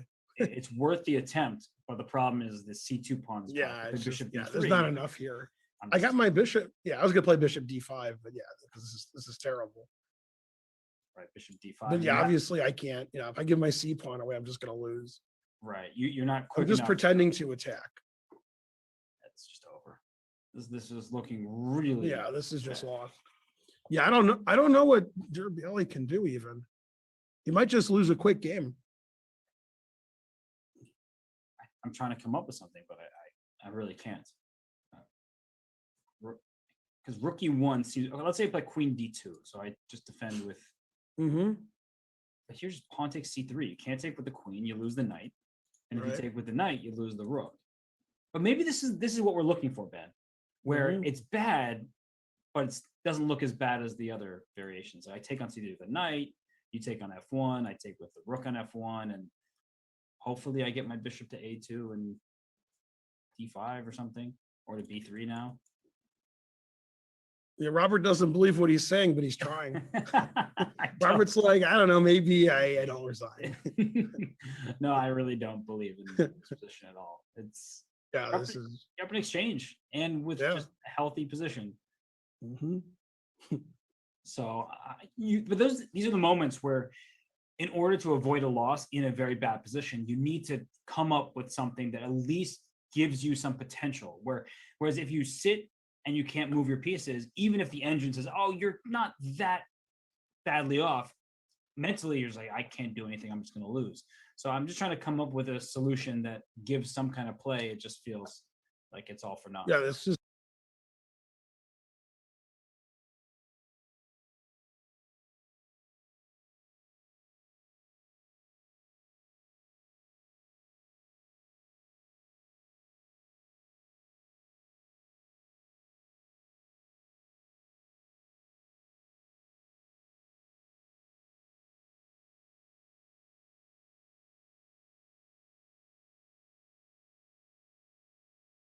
But then in this position, bishop e6, black's pieces centralize, natural squares. White's pieces, bishop on a2.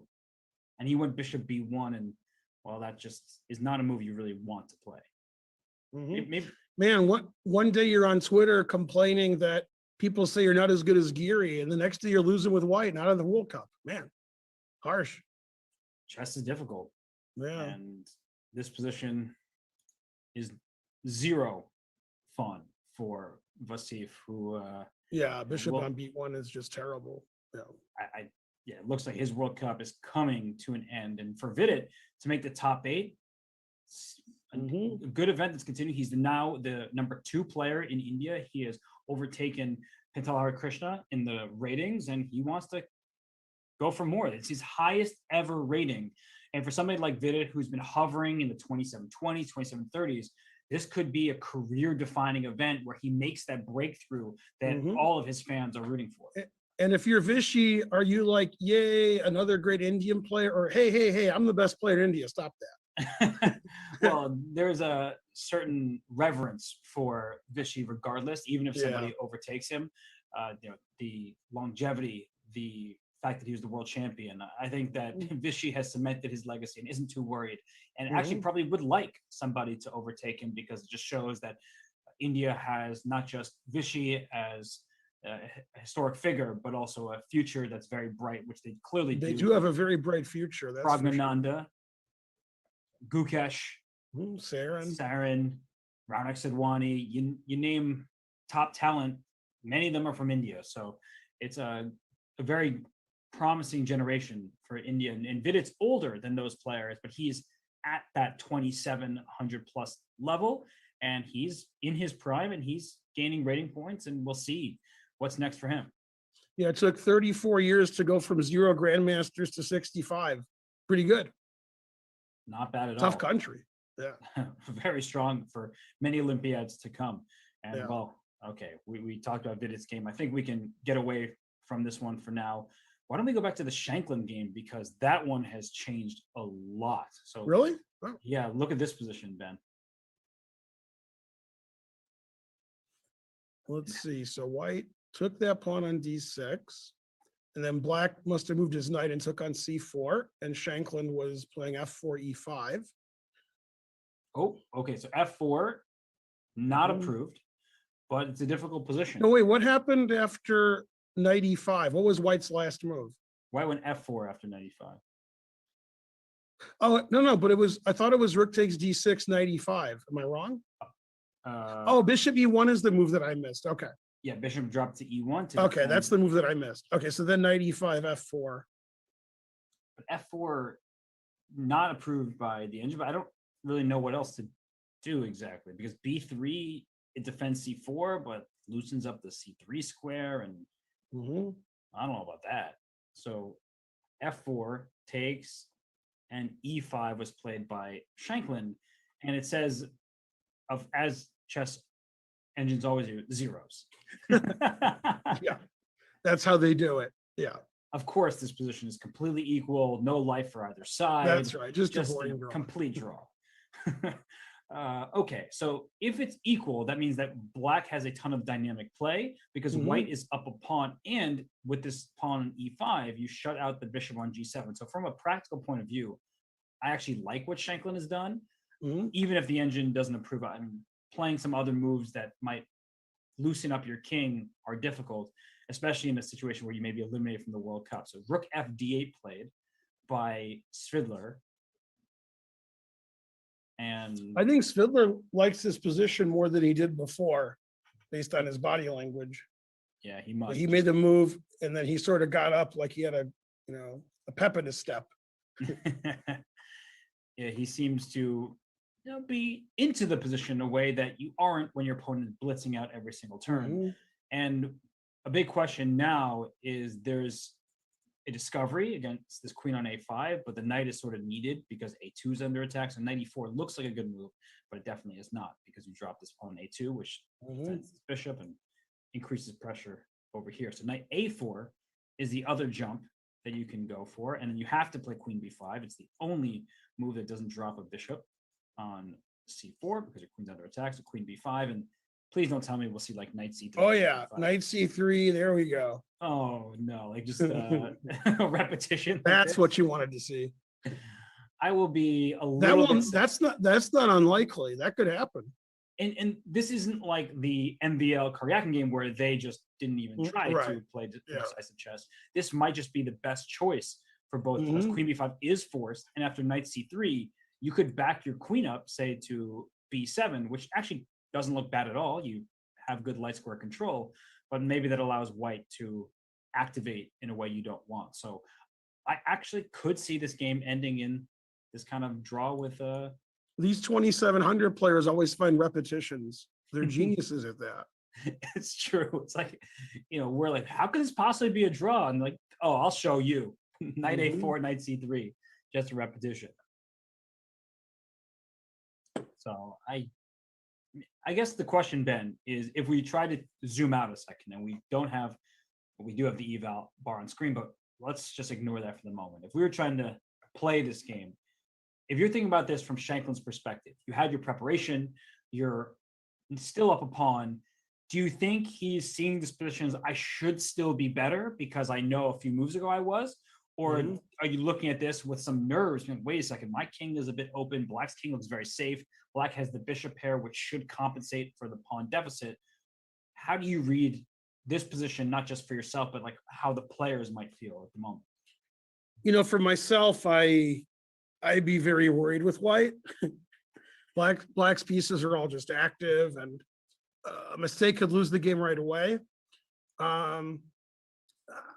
I think Black got more than he deserved, and probably f4 e5 was not the most accurate way to play.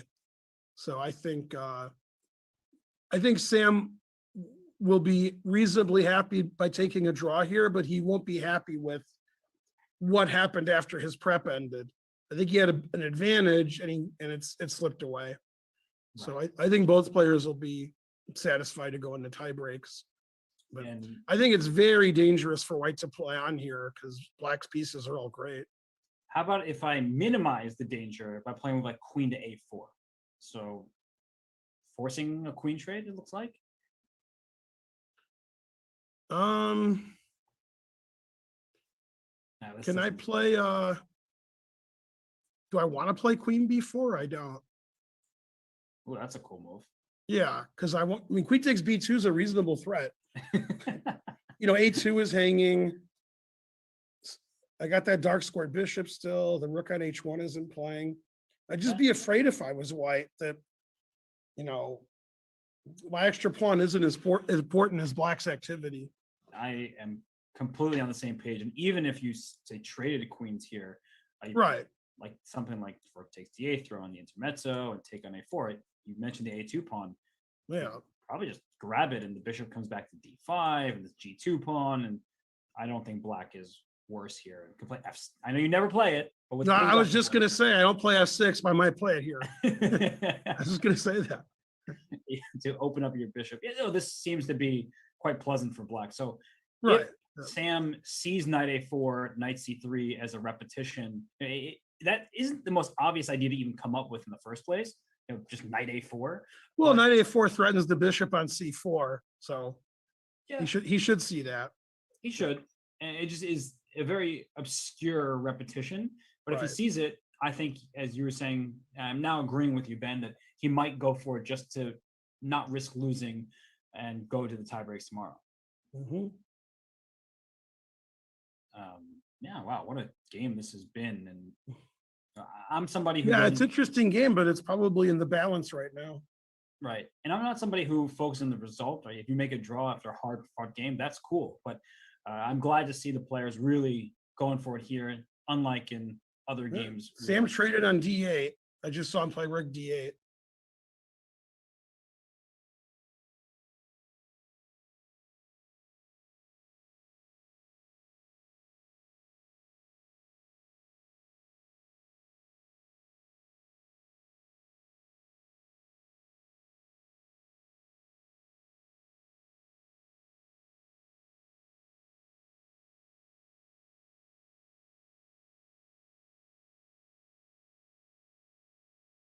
Huh.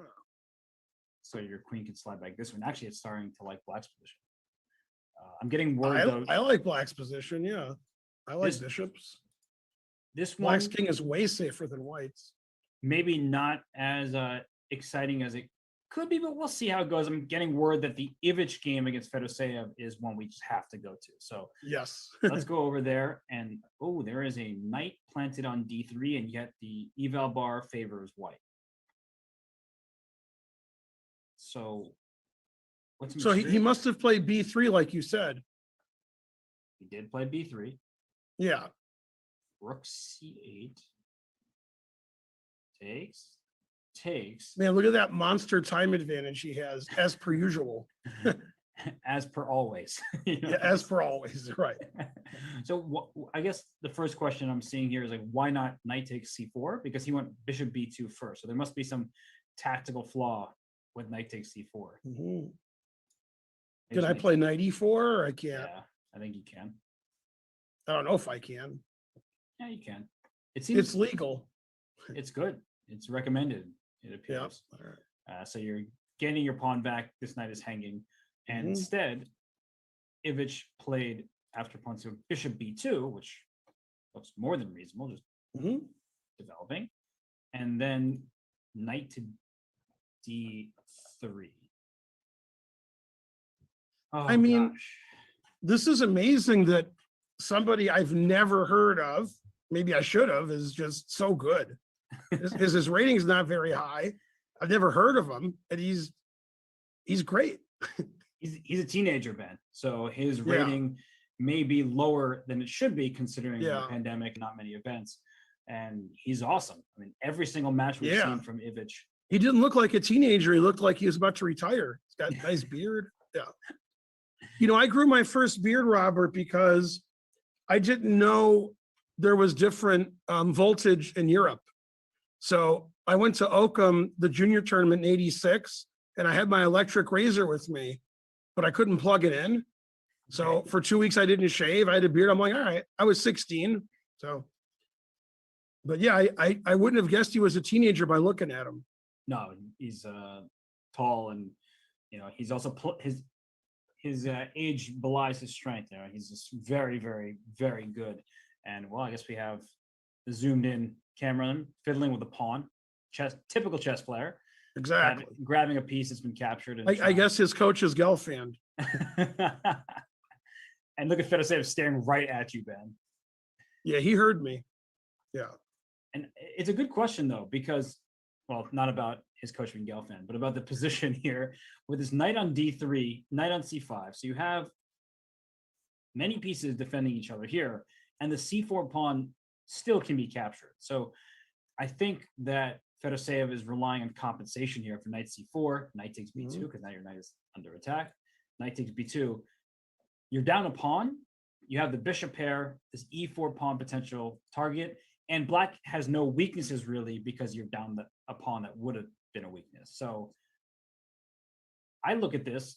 I like white's position. Yeah, I was just going to say, you were telling me all of black's compensation. I was like, but I like white. Yeah. Very good piece coordination. Yeah, the obviously. bishop on b7 is hitting at a rock, and white's up a pawn. White's really solid. Yeah, so I mean, well, black has some compensation, but I'll still take white. Yeah, and just the main concern, I guess, from white's perspective is, can you actually make progress? Because black is very solid, and this bishop on f8, maybe it can start venturing into the position via f6 or g6, bishop g7 kind of stuff. So it's good for white, but the winning chances, how great are they?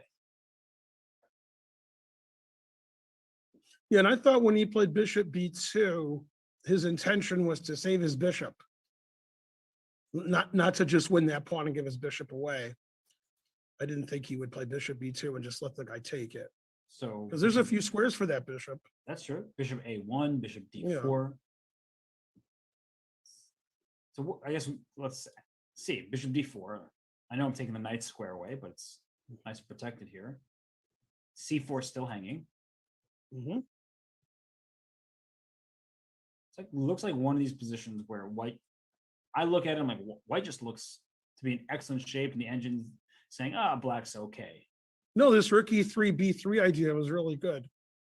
He really got, I mean, he made blacks bind on the queen side with the B5 and C4 pawn, make the C4 pawn look pretty weak. So I think that was, and he doesn't have to worry about what happened to Durabiali with his bishop on B1. So that's good.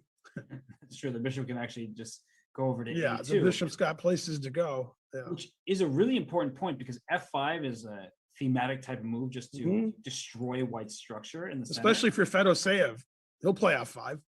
And if E takes F5, bishop takes D5, Mhm. you defend this pawn, but bishop A2 at some moment might just grab that pawn, like right now. I don't know. It's getting pretty wild here. Now, what move number are we on, Robert? Because white's way behind on the clock. That was the 22nd move, knight B to D3. Yeah, that's not bad. But Fedoseev is so fast. Yeah, he just plays instantly. It's amazing. Oh gosh. Well, let's hit the reset button, hit the brakes. So you know, Yep. I can't find it either. But the players, they're going to try to calm their nerves. This is a pretty tense moment for them. We will take a short break and we'll return more from the FIDE World Cup and the FIDE Women's World Cup. See you soon.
New merch is available in the chess.com store. Go to go.chess.com/merch and use the code World Cup, all one word, to get 10% off on all chess.com products. This code remains for the remainder of the World Cup, so do not miss your chance for 10% off the great merch you see in front of you and other options as well.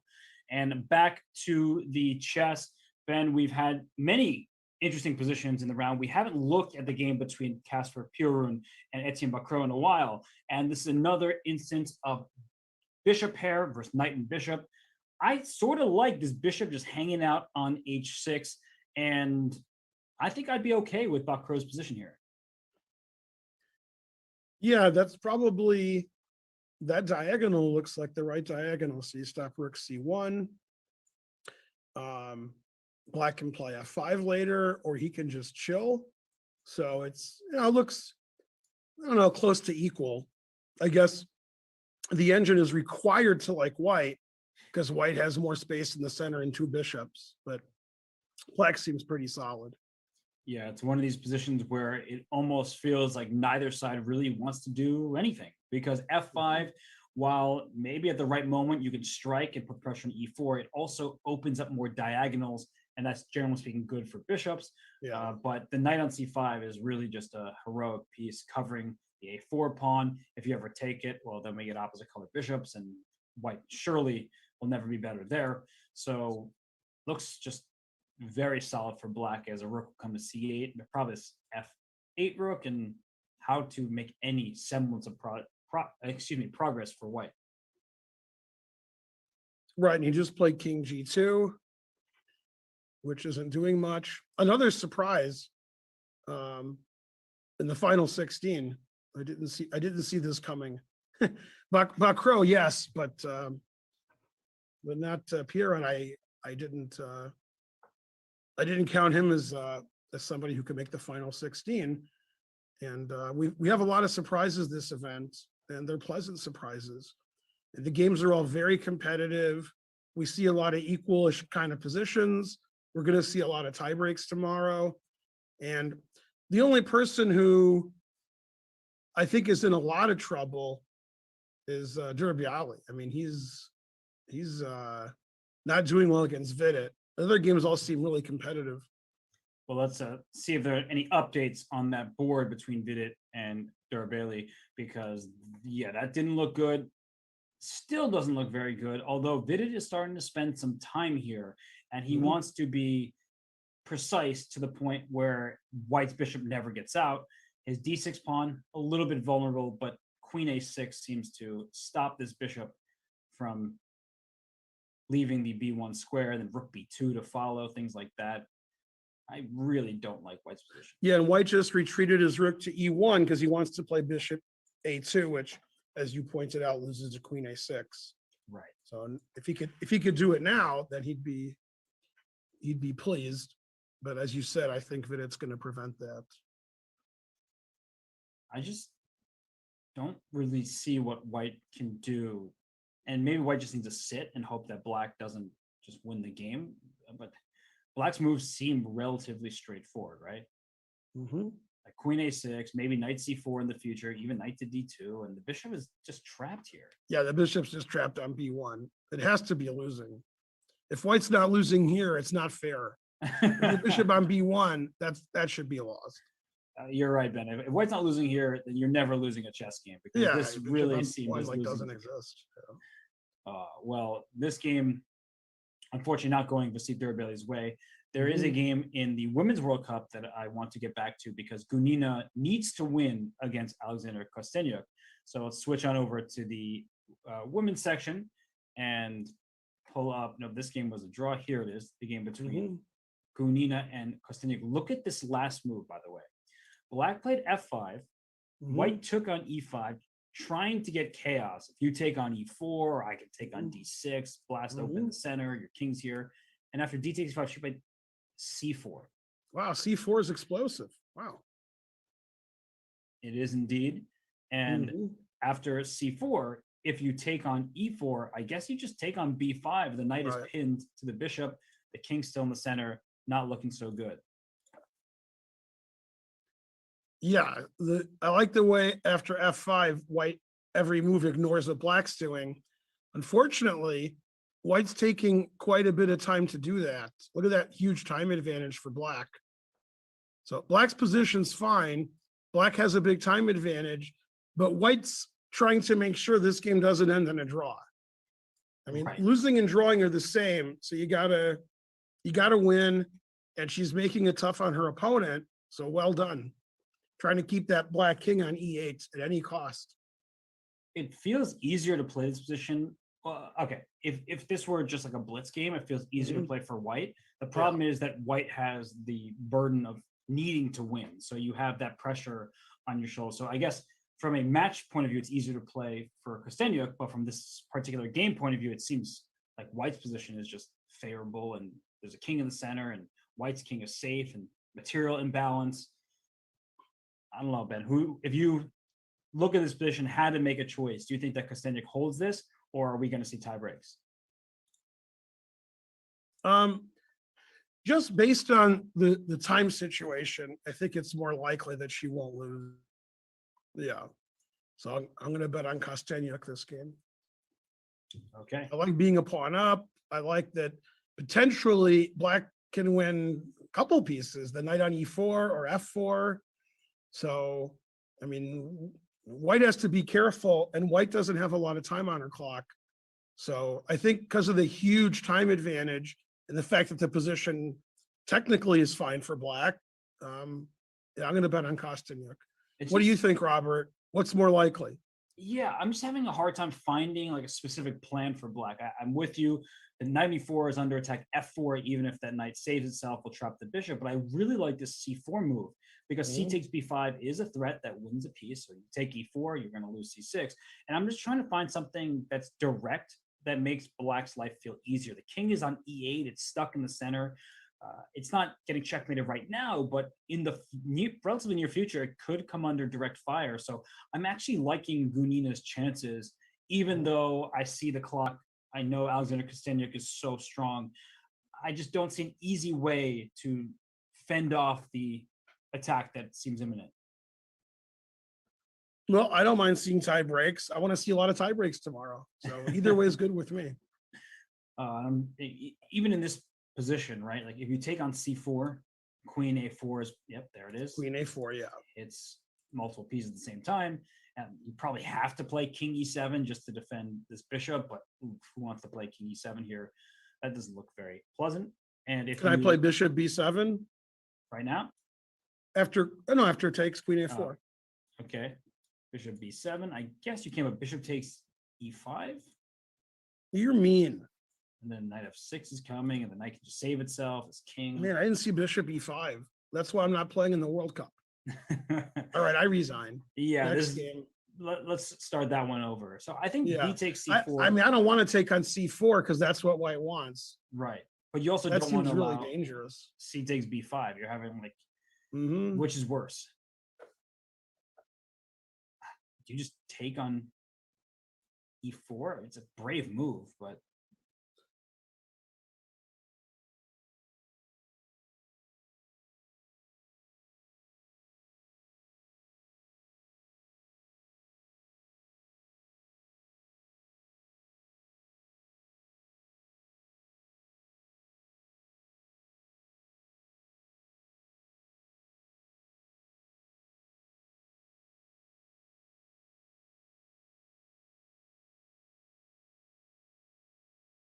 right. Maybe bishop d5 check first, then take. Yeah, bishop's hanging. Good call. Yeah, and it's just good for white. Yeah, and even rook e1. Black's position's okay, except black's losing everything. Like if black could hold the e pawns, then okay, but I don't see a way to do it. No, this looks. Yeah, I can't just bail out to some normal position. I have to calculate forever and find something really incisive. Not my strong suit. The good news is Kostyaniuk has so much time that she can't Right. calculate forever. Yep. But we're just trying to show that many of these positions here, the material will remain imbalanced, and it looks really dangerous for this king on e8. And Alexandra. Yeah, this is needs definitely a to- critical position. And I've said before on the broadcast, on other broadcasts, the top players in the world recognize when the position is critical And when you have to think 10, 20, 30 minutes, and on other moves, you can just play faster. Although I think Fedoseev doesn't know about that, but he just plays fast anyway. But this position's critical because each move changes the character of the game. F4, FE, taking on C4, King E7. They're all going to lead to different kinds of positions, and maybe only one move is giving black equality. So there's a huge thing. Did she just move? She tricked me after I said it's impossible, and she moved. Did she? Yeah, I saw her moving right the move down, but I have no idea what she did. I'm waiting for the move to Let's show up here. see. Oh my gosh, the King E7. Yeah, activate that king. Well, you know, we're on chess.com here, and most of the people in the stream, they more than they should talk about the Bong cloud, so they're happy. The delayed Bong cloud here, yes, of course. Yeah, they're like, yay, King E7. That's finally. Well, Yeah. it does make quite a deal of sense because the rook now defends the bishop. The on rook E8. defends the bishop, and castling was illegal, so gotta do something. So c takes b5. That feels like a normal response. Where does this knight go to? Because e5 is also under attack, and Mhm. Can I play rook d8? I'm not Oh. using an engine, so I'm afraid to suggest a move. oh my gosh. So if I take on c6, you're just gonna take on the bishop. But then I don't know what I'm gonna do because the e4 knight is hanging too, but I like your move, I But guess. no, but then knight c3 and Yeah, but the bishop on g3 is trapped too.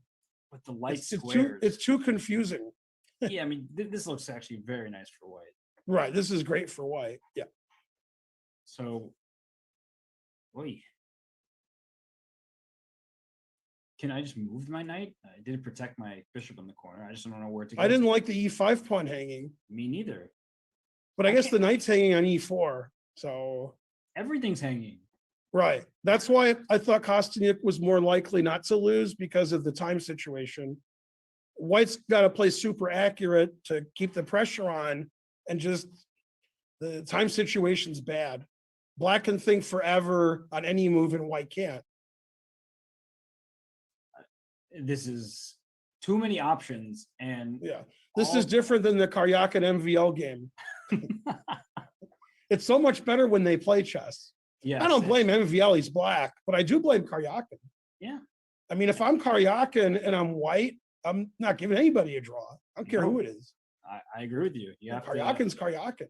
but he's also an absolute beast of rapid and blitz. So he Yeah, might just. I be mean, I have lucky more to- respect for Karjakin than Karjakin does. It's funny, when I asked Spencer yesterday, who's made the final 16 9 times in the World Cup? Yeah. Spencer said, Karjakin? And I said, no. And he said, Svidler? And I was like, yeah. So Spencer knows, like, you know, who's consistent. Both of those players for sure Yeah. are consistent. And I'm just gonna switch games here in the Women's World Cup to the game between Lucknow and Tanzania because I'm looking at this position and I still really like it for Lucknow. It's changed a lot. It's not the same as it was before. Mhm. There's still this pawn on d5. Black's pawns on the king side are split. Maybe at some point h4 will be played. I don't Yeah, know, this something looks about great this for just white. Looks Yeah. really nice. Although the eval bar says that it's acceptable for black. So maybe Tanzania just has a better understanding of this position than I do because I don't like the look of it. Yeah, black's position probably isn't as bad as we're saying. We just like white. And, you know, black has a big time advantage, but this seems like a true result kind of game. The black has 3 isolated pawns. The knight on g5 is a monster. The knight on d4 is good. The bishop on g2 is good. The rook on e1 is good. You know, and white has no isolated pawns. So white has to be better here. Bishop on g4, you know, I say never play f3, but, you know, bishop on g4 doesn't pull out squares. Yeah. So you're thinking about f3 here, which forces knight takes d4. Mhm. And I'm going to take back on d4 because if I take the bishop, knight c2 is a fork. Don't want to run into that. Mhm. Yeah, then you have bishop f5, Exactly. I suppose.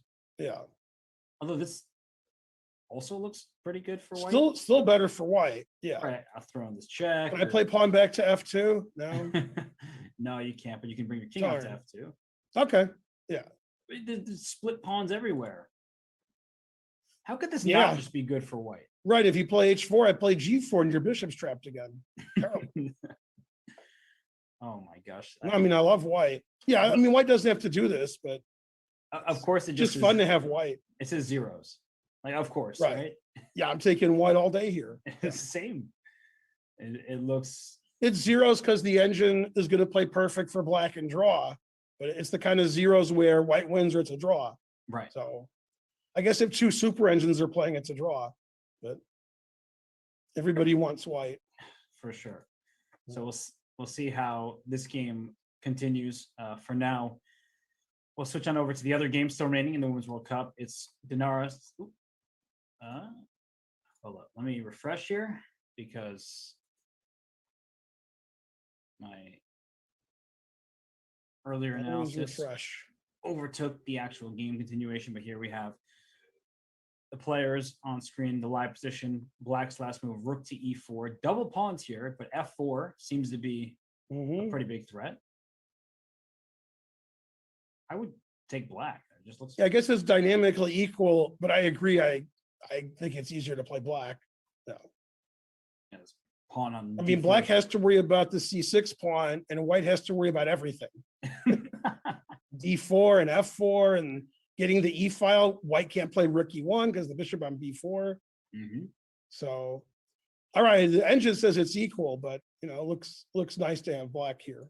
Yeah, this is why the engine can be so misleading, because for us, you know, we can use that and make comments on it. The players, they don't know that this is zeros precisely. I think that both players probably prefer black's position.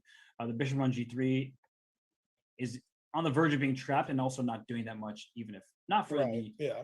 trap. The b Yeah, file. the rook on f1 can't move, and the rook on a8's ready to come to the e file, Mhm. and or or the d file. I mean, just It's, yeah, it's it just- looks the good thing for white though is that you're stopping a rook b8, Right. because if yeah, but d8 d8's also good because that d pawn's weak.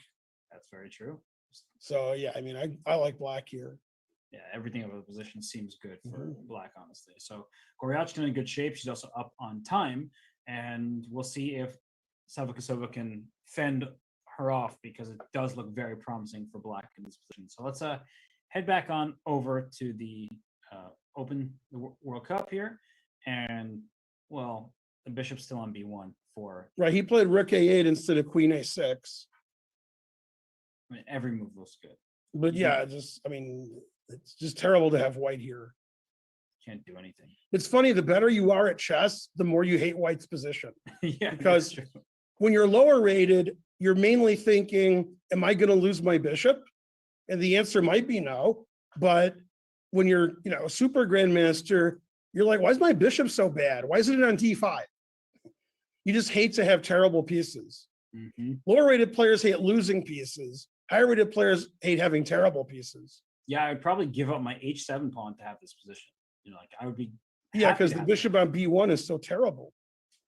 Yeah, this is as unpleasant as it gets, but perhaps Bailey can somehow survive this. That would be likely the miracle of the tournament, if he can somehow not lose this position. Well, I mean, Danya's not here, but he would probably say that white wants to bail out. Oh Yeah, so- gosh. I mean, I miss him. I haven't seen him in a week. Oh, I'm going to change the game because I don't want to hear any more puns. Uh-oh. Let's go to the We'll Shanklin just have to game. make some different puns. Yeah. Oh, well, I don't know what you're going to say about Schenkel and Svidler, but Svidler took this pawn on a2. Mhm. Wow, that's something. It looks like Oh, wait, so they traded, he played h5? he did. Okay. He gave up the pawn on a2 Mhm. and then just traded on g6, and that's where we are. Well, the engine, of course, always says everything's equal. I mean, there's advantages for both sides. The bishop on g7 is inactive. Black won both of his pawns back. White has the h file, which to me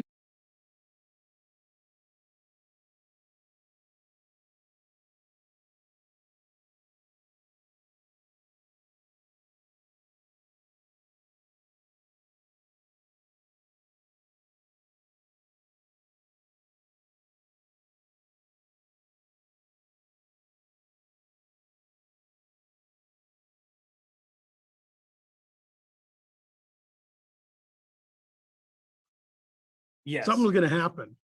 Or maybe that repetition that we saw before is also going to. Yeah, because, both sides can get mated here.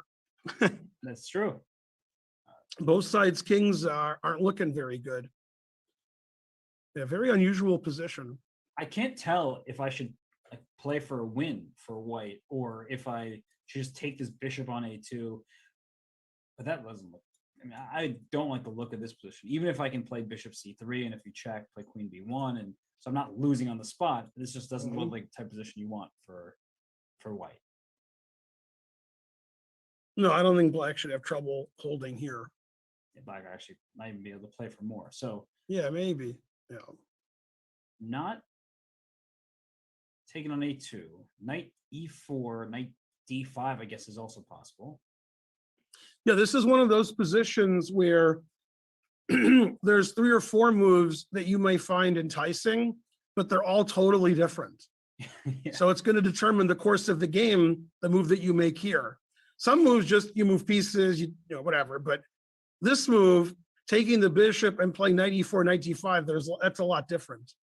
That's right. And actually, I want to show a variation because a good question was asked, and the answer is beautiful. Someone asked, why not b3? And this is why. b3, queen a3 check. Your king has no moves. Queen b2 is the only move.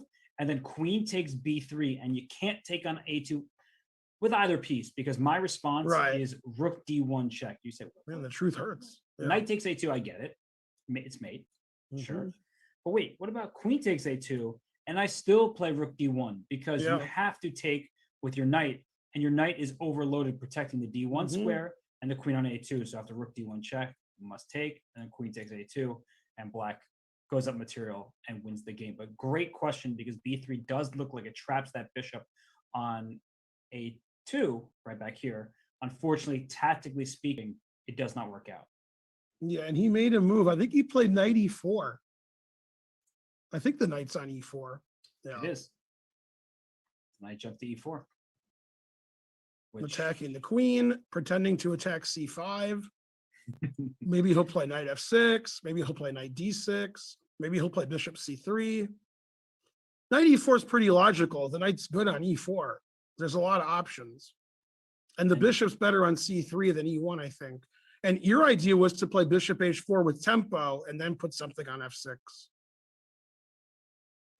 Sort of. So yeah, Shanklin's is pretty confident now. Yeah, it does sort of seem like white's attack should happen more quickly than black's. How are you going to prevent bishop h4? Like if I move my queen to let's say this is just a variation I'm seeing in my head, so no laughing. A6, okay.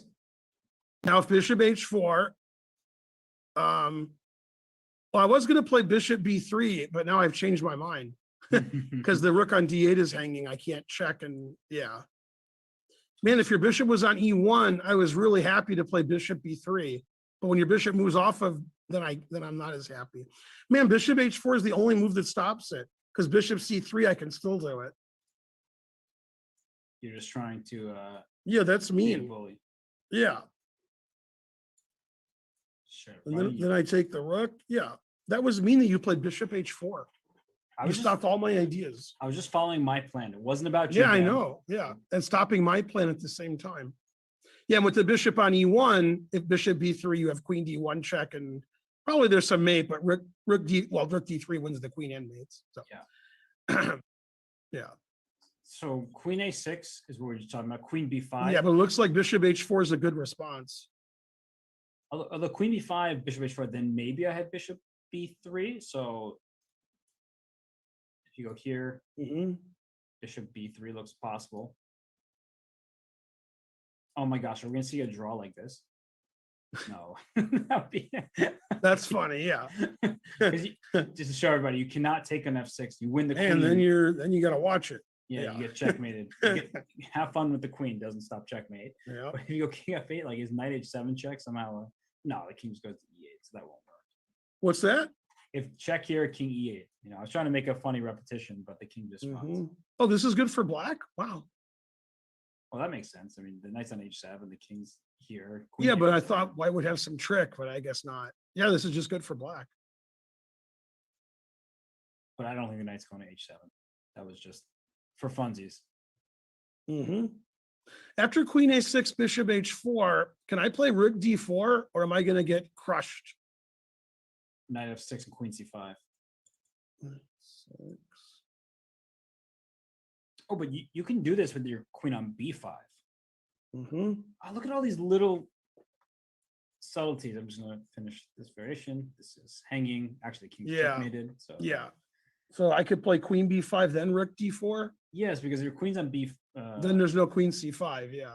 Right. So There's probably something else, but yeah. No, it likes it. Oh, it likes rook d4, yeah. Yeah. Yeah, because, black's, doing stuff. Bishop b3, rook c4, rook e4, yeah. Now rook c4 is serious. Now I'm not kidding. Everything's a problem. So it does seem like Spiller has counterplay, at least he has some opportunities for it, but he needs to be really accurate because you try to employ the same resource in a position where the queen's on b5 versus on a6 or the other way around. That's how you can lose a game because it's close. Whenever the players aren't at the board, they seem super happy. Then when they get to the board, they seem super sad. Yeah, I mean, chess makes the board, they're like, oh, then away from like, yay, I don't have to think. Well, this is too hard. Let me walk away. Let's just go around the horn a bit. Just check out a few games here. Haik Martirosyan against Amin Tabatabai. Amin needs to win with the black pieces, and he also needs to win without any major pieces on the board. No queens, no rooks. But black is definitely better here.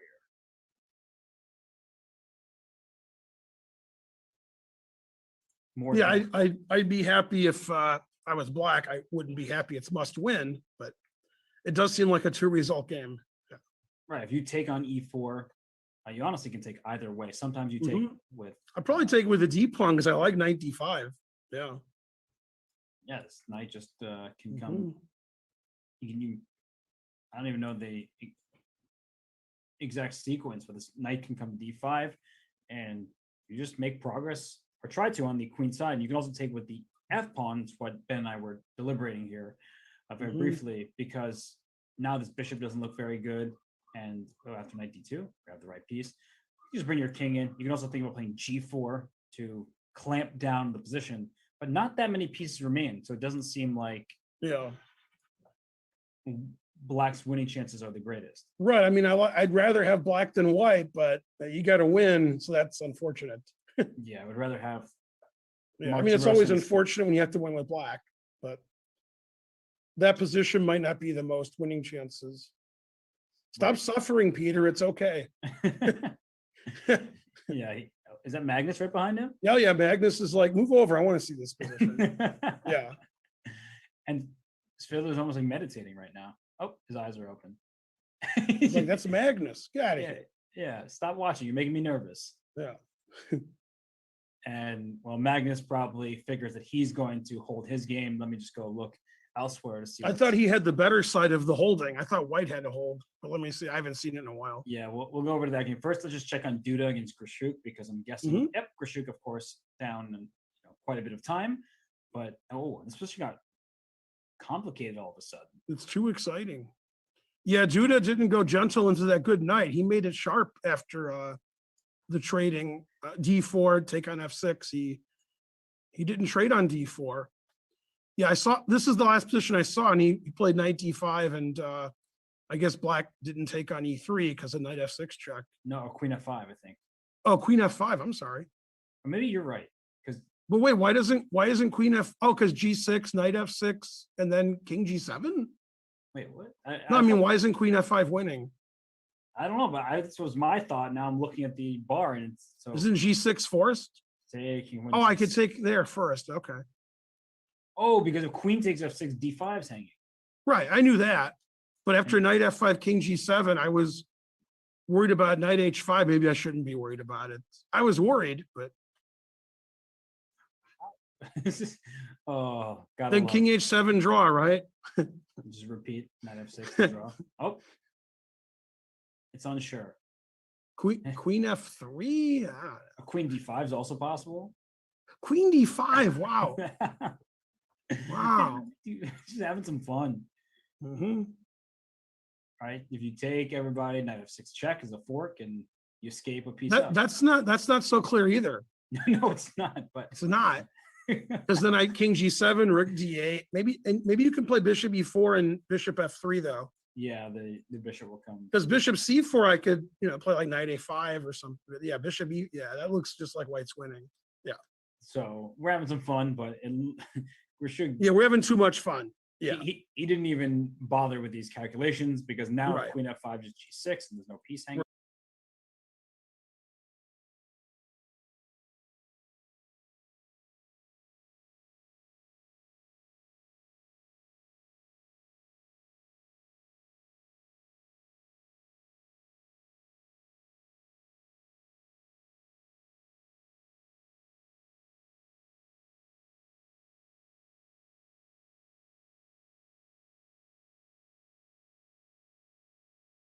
Take on e4, I don't think, because even just bishop takes e4 and this king is not going to be so happy about the consequences.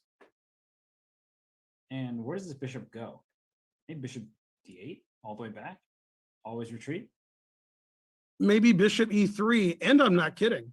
Whoa, I like I didn't that. say it was good. I just said I wasn't kidding. Oh, I like that. Ben, You is do? getting All right. saucy. The engine doesn't like it, but as long as you like it, that's all I care about. Oh, it doesn't like it probably because knight e7 checked and then just knight takes f5. Oh, yeah, I definitely didn't see that. I was looking at FE and knight e3. Yeah. Oh gosh. Although after knight e7, the bar's looking close to equal there. Which means that the most ridiculous variation is bound to happen. Oh yeah. Like, what if I just do this and just like equal? Because of course, white just wins a pawn. Hey, and 10 gifted subs. I saw that. Chess.com community. Go community. Woo! We're the best community. Yeah. I have no idea about All right. This game has to stop because it's too exciting. Too exciting. There's Well, too much going on. Yeah, it went from like not too exciting to really exciting. Yes. And But, I mean, Grischuk has an eternity, 14 minutes. He's never had so much time. just once in his life, probably.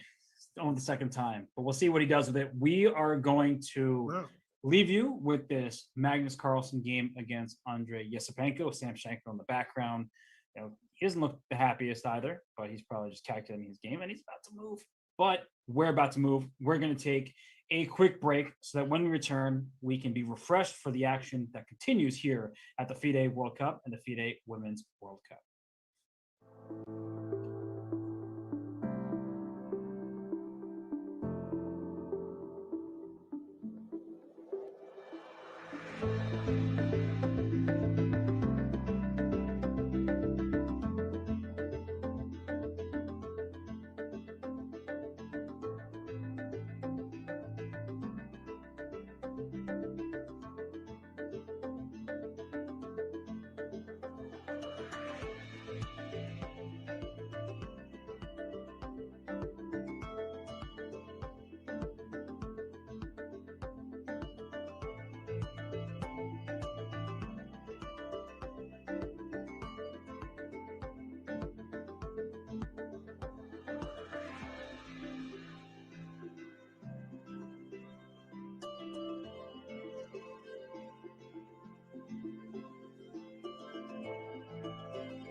And here it is, knight f6 check with emphasis on the move by Sam Shanklin. He looks at Peter Svidler.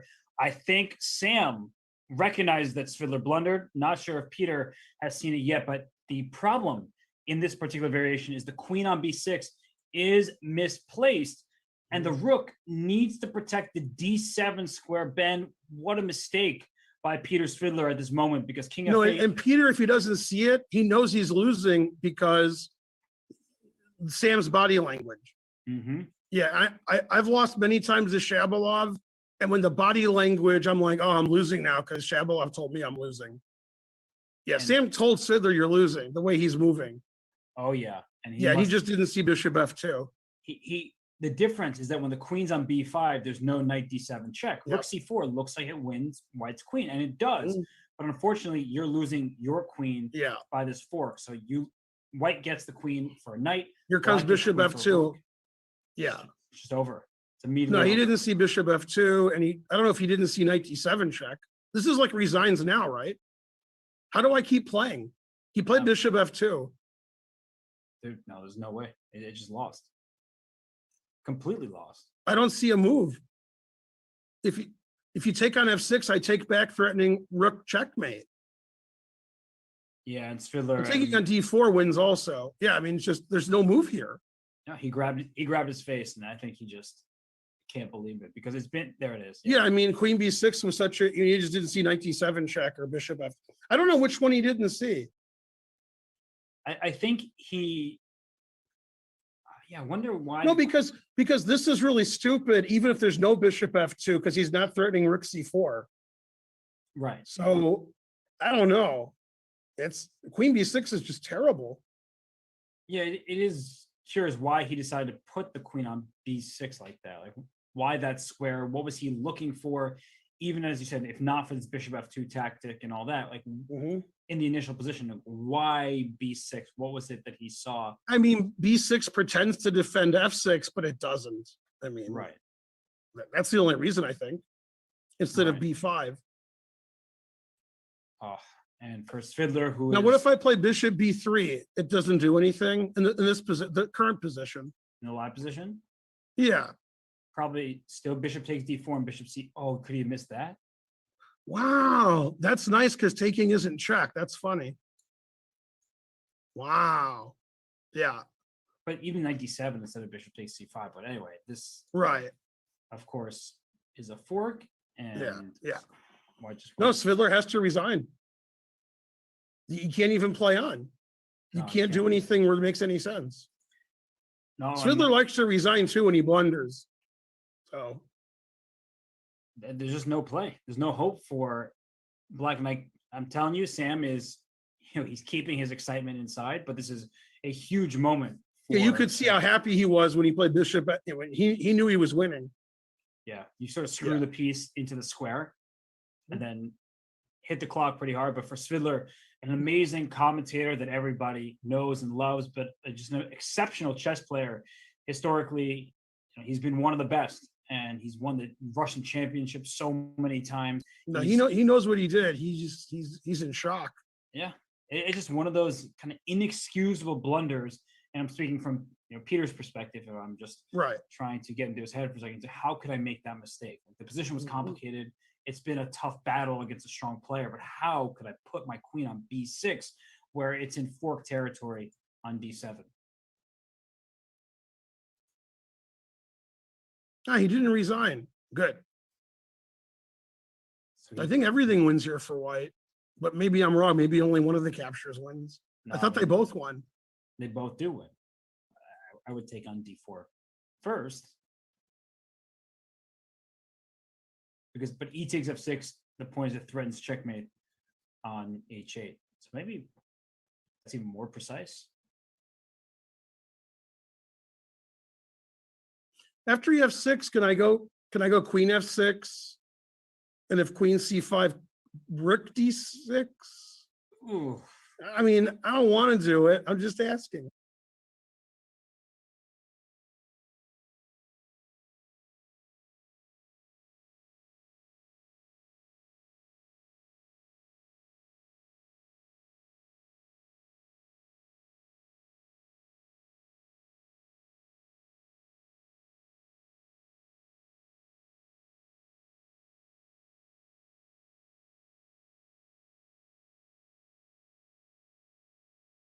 Yes. Just the king protects with bishop d4 and ouch. Mhm. Ouch. Yep. What happens on bishop d4, which we didn't look at yet? What does black do in this position? Yeah. Resigns?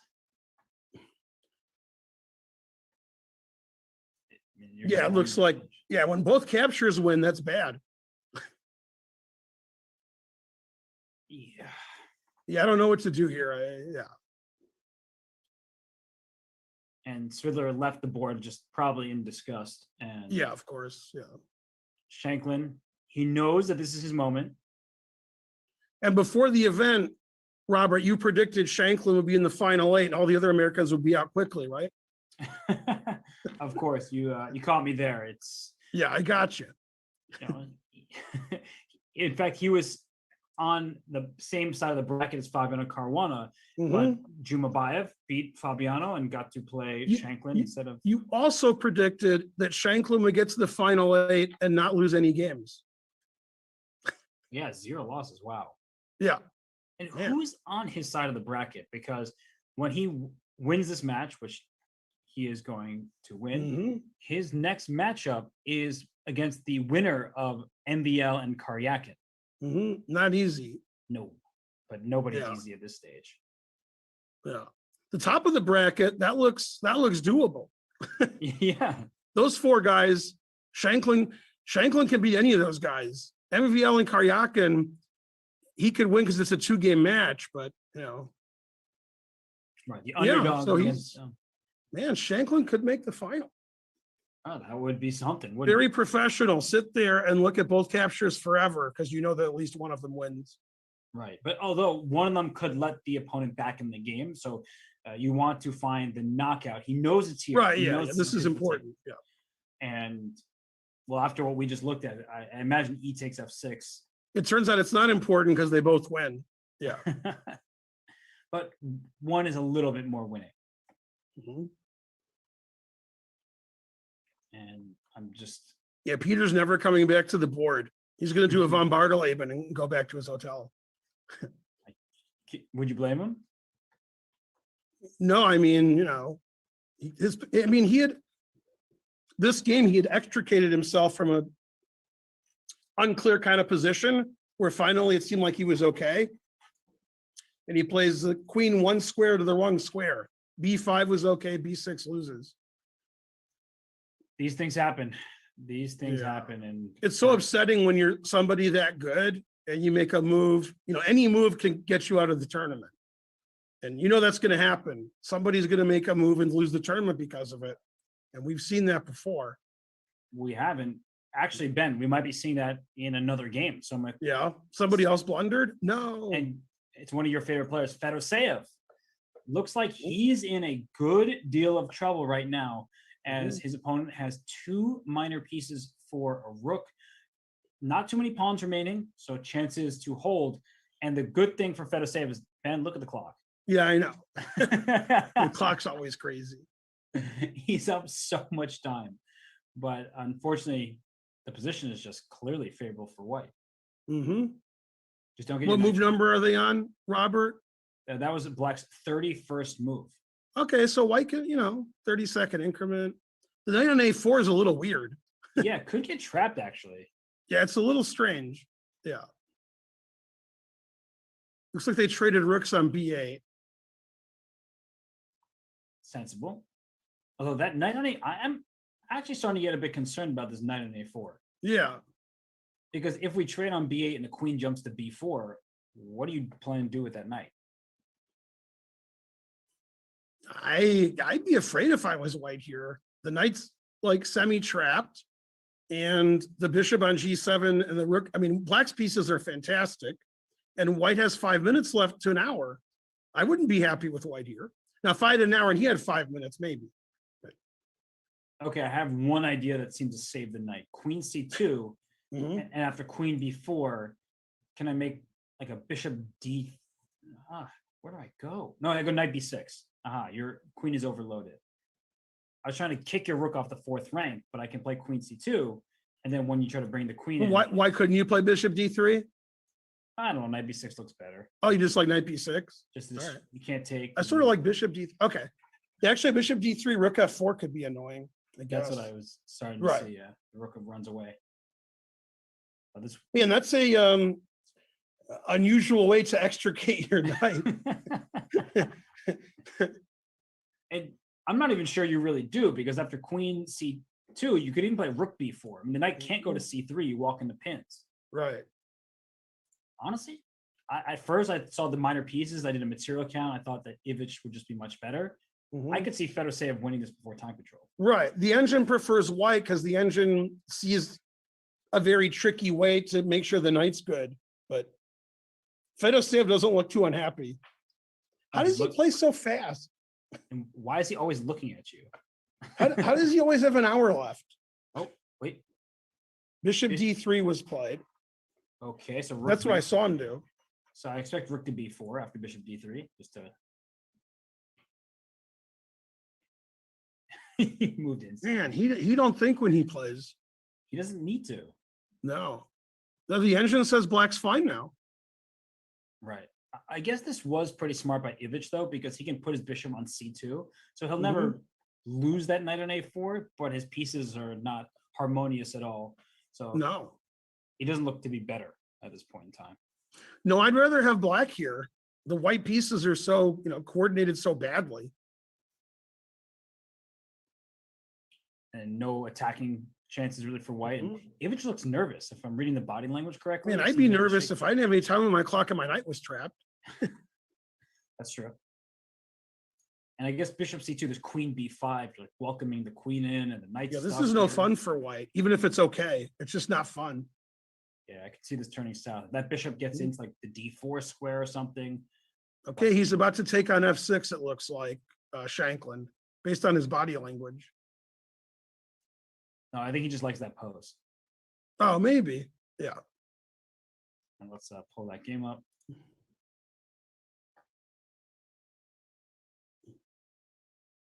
Yeah, Yep. there it is. There it is. Sam Shanklin. E takes f6. And we'll see if you're. Oh, I hope that line happens that you said. Queen d8 and rook h8. Oh, that would be. Yeah, I hope that happens. I think it has to happen, right? How do I not play queen f6 here? What's my other move? No, you have Yeah, you to play queen f6. That's what's going to happen. It has to happen. Yeah, otherwise you checkmate. Yep. Yeah, Sam figured it out. That's a really nice way to win. So let's see the finale. Queen takes c5. Fiddler knows he's losing. He might even know how he's losing. He just knows he is. Rook d6 only Yeah. move.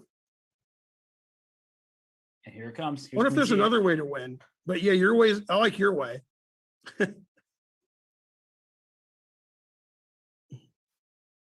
There it is. Yep.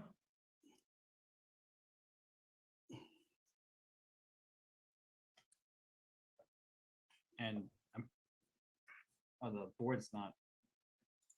Go the board. This is what we're expecting to happen, but let me refresh the board real quick. Mhm.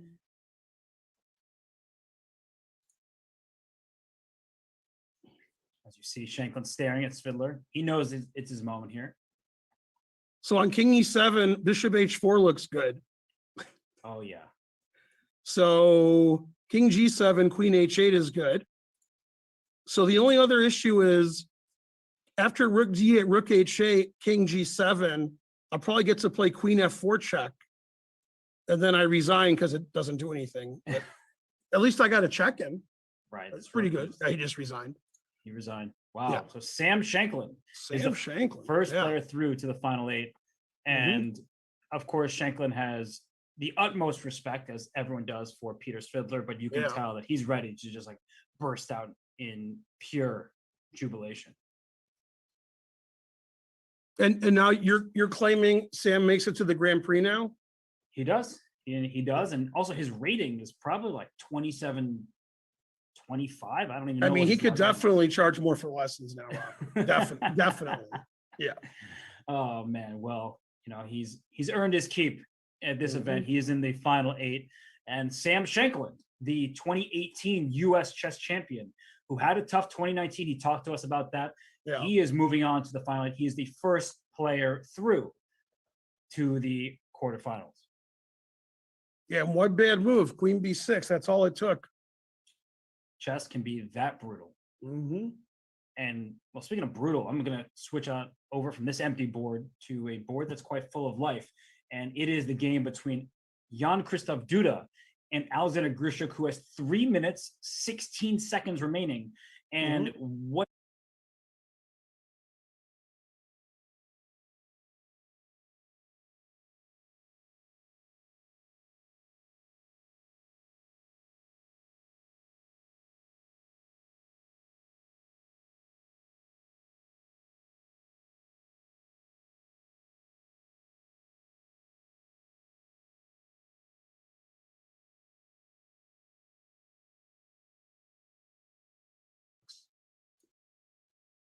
Because I'm not using the engine. Whoa. it's better So than white a has mate conventional. now? Yeah, I guess so. Because you were trying to say rook h6 takes. Oh, white's winning here. Does knight e7 win? Probably. No, well, knight f6 might also win. Ah, now you're talking. Yeah. I blocked the Yeah. line Yeah, and yeah. it's Okay, now I believe white wins now. Yeah, I'm a believer. yeah, the king. Yeah, is because the not- rook can come to e1 with check at some point. Yeah, it's not good. This is king is just being hunted down, right? The Yeah, queen that's not good. Yeah. over here. I don't know. There's Yeah, I mean, white's not even down material. The knight on f2's hanging. So yeah, there's some checkmate. yeah, this is going to be winning. Yeah, So we don't expect all that. right. So what does he do after queen e4 if he can't play knight f2? Maybe queen d2. Man. But now I do have a perpetual, right? Maybe I think we might see some kind of perpetual. Yeah. But queen takes e4 does look very logical. I mean, the knight's hanging and rook takes f2 check. So you got to do something. You got to make a move and quick. He better have Knight had his e7 rook check out. is possible, I guess. True. Knight e7. Where does the king actually go? Right. That's why it's possible. Yeah. You have to go king f7, I think. No way. I mean, this is like knight e7. If you play king h8, there's forks on g6, among other stuff. But maybe actually you allow that fork. Yeah. The engine's not impressed with knight e7. Of course, it's just they want a draw by repetition. Mm-hmm. Because if you take the rook, that's how you probably get in trouble down on f2. Chess is hard. Yeah, it's especially hard when you have 3 minutes on your clock and your opponent has 38. But I guess that's just standard practice for Grischuk. Don't try that at home. No. And Ivic and Fedoseev there in the background. I'm sure Fedoseev still moving instantly every turn. Oh yeah. Let's go over to that game because Ivic himself does not have much time on the clock. And we have on the Yeah, bottom. Fedoseev always moves when it's his turn to move. It's not his turn to move for long. No, it's not. That's why it's 52 minutes remaining. Man, King G7 without thinking. I feel like he sees that white can make no progress. Right, so I he's just like black because the 9A4 is so stupid. Man. What if white just plays king G1, king G2? Like, Also, what if white just lets black play rook takes A4 by moving the queen somewhere? that as well. Although I guess you don't have to take on A4. Yeah, queen can't like queen D. No, queen E3 then I trade queens and take A4. So Right. that doesn't- But maybe, yeah, like you said, white does nothing and black can't do anything. Right, because if I do move the queen, then maybe the D5 pawn is weak and things like that. So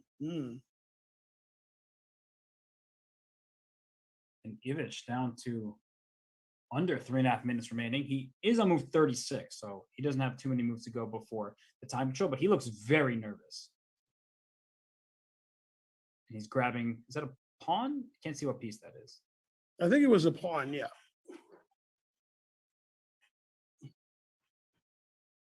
So he needs to figure this out. I'm old enough to remember, since I am the same age as Vichy, he played so fast when he was a teenager in his 20s. It was amazing. One of the stories I like to tell is there was a tournament where the time control was 25-minute with a 10-second increment. And this was 30 years ago. He was playing Salov. Vishy won in like 24 moves. And when the game ended, Vishy had 28 minutes left. I mean, that's insane. I mean, Salov was like top 10 in the world. That's just absurd. But I mean, Vishy was playing fast when he was younger, really fast. Playing fast, playing well. That's how he does. And calculating is unbelievable, his calculation. Amazing. By the way, Magnus Carlsen and Andrei Yesipenko have drawn their second game, it seems. So that seemed reasonable, yeah. Yeah, definitely not the most exciting game of the round. So let's should we check out on Vasif's bishop on b1? Oh, it looks like Fedoseev is about. I'm sure it's great. Let's see where that. Oh, man, the truth hurts. Well, if Vasif checkmates him, he'll win. Otherwise, he'll be down a bishop at some point. Knight d2, going for that bishop. Looks like it's happening next. F5, the attack can't be stopped or something. Did he go f5? Yeah. Okay. f5, getting aggressive here. There it is. Yeah, I don't know about White's attacking chances. Yeah, Vidit's not very worried. Vidit moved really quickly. Like, yeah, F5. I think he played knight d2. If only the E and C pawns were out of the way, then there'd be a bishop. Then that bishop would be great. Yeah. Yeah, he played knight d2. He doesn't care about this f5 nonsense. Yeah, because you need f6 and then your queen to get to h6, and black will just put the queen on d4 and just stop everything. It was probably a good attempt. The only thing that Vasif could do is bishop on b1 so bad. Yeah, I mean, the bishops doesn't exist, so he has to try to checkmate him. But Vidit's not scared. Vidit put all his pieces on the queen side. No, he said, yeah, your attack is nothing. Because queen d4 seems like it's going to make things safe if there's a problem. Yeah, we don't believe in Vasif's attack, and I don't even know if Vasif believes. Vasif doesn't believe in his attack either. Yeah. No. I mean, it's been one of those games, and I've had these experiences, not at this stage of the World Cup, so not in a big moment, but those games where you just wish you hadn't sat down to play chess on that day, because he's obviously very unhappy. The bishop on b1 just, especially since yesterday when he had such good winning chances. Right, in a topsy-turvy game where the king was unsafe, but then all of a sudden he was up a piece for some pawns, and it ended up being a draw. But Vidit rebounded perfectly with the black pieces and good preparation. Unfortunately for Djurbaly, he's never really had a chance in this game. Yeah, you feel like that, like you're white and you lost without a fight. I feel like that a lot, unfortunately. More than these guys do. Yeah, this is like when I played Robert Hess. Terrible, man. Hey, these things happen. I'm sorry that it happened to you. It looks like Vasif trying to drum up some counterplay, not finding it. I'm just going to quickly go on to the other game between Martirosyan and Tabatabai. I want to see how that one has gone. Black is in a must-win situation. Wait, isn't Black just much, much better here? But how do you win? That's the question. I guess you're playing e5 for Tabatabai.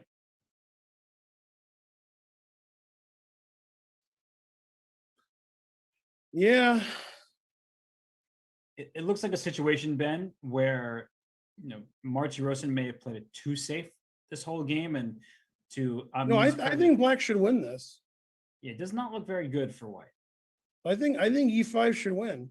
So e5. Yeah, B pawn's weak, f2's weak, and White can't move anything. I have to take on e5. You're taking with the knight eye. Yeah. Okay, what if I just go king e2 and then put my knight on d2? Yeah, but can I move my king up and play d4 somehow? Yeah, you have to play for d4. Yeah. And then what? Like, what if I go here?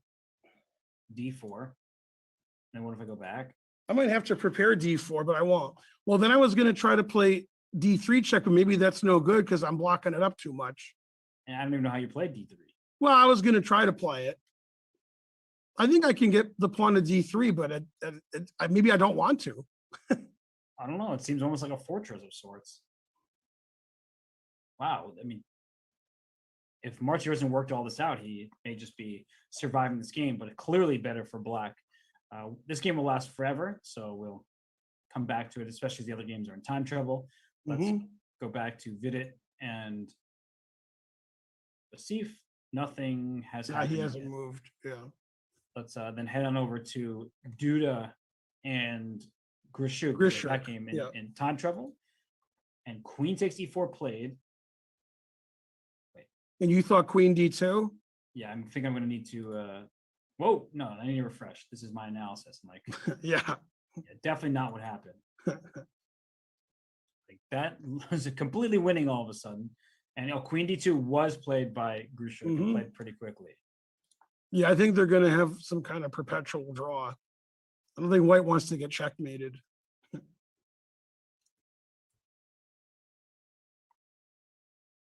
Yeah.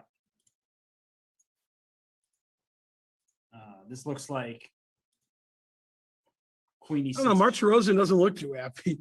Well, he shouldn't be happy. He's not playing a very good game from the White side. No, he's you know, he's trying.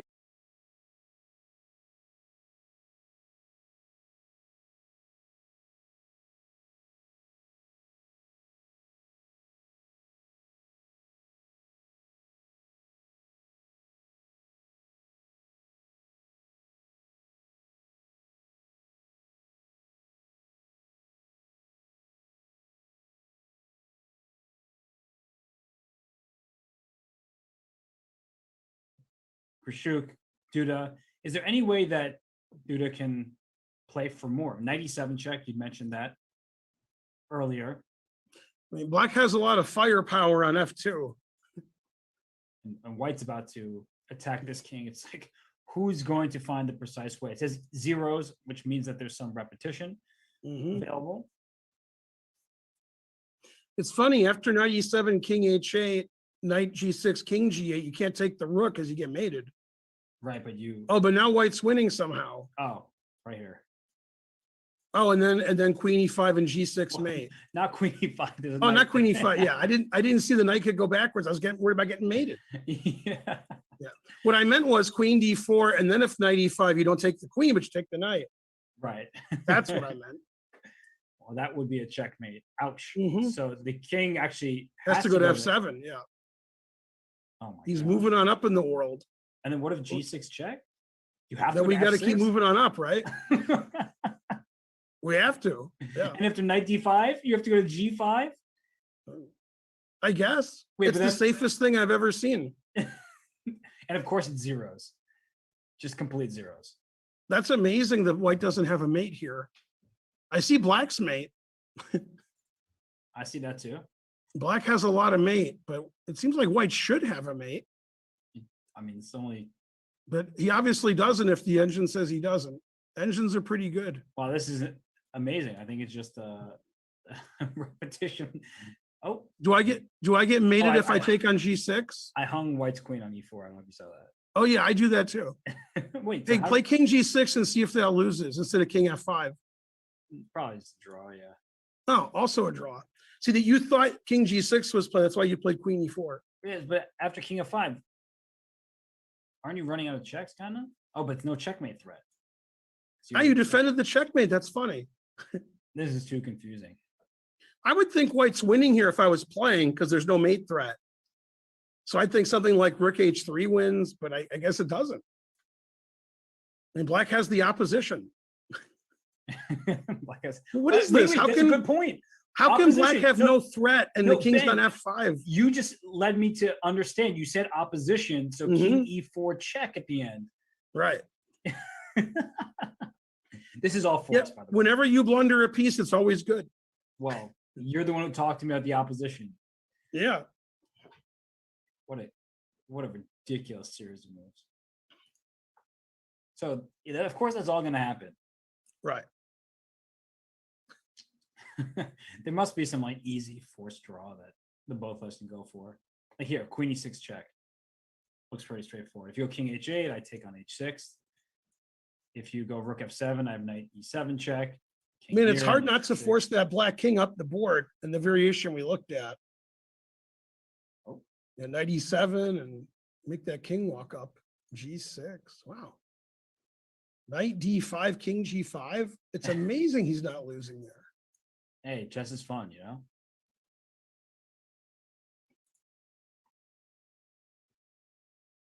And wait, what's happening in it's Marty Rosyan and It looks like they played the e5, knight e5 we were looking at, right? Yeah. right. And king e2 and knight d2. This is for sure going to happen. I don't see anything else you can do at this point. Mhm. Because knight d3 is a big threat, hitting the pawn, and the king would have to go here, and then there's knight c1 check.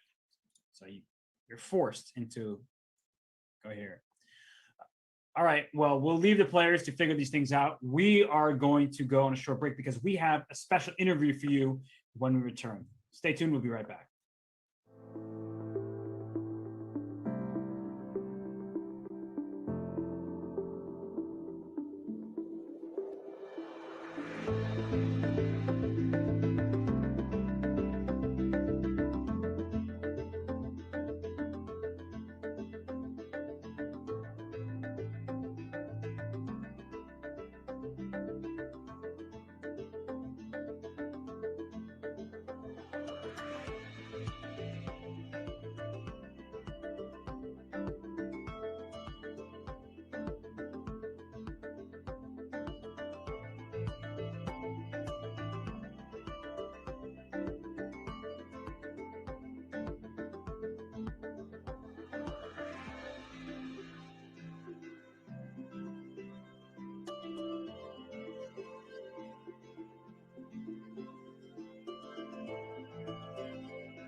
And we are joined by Grandmaster Andrei Yesipenko, who drew his second game with Magnus.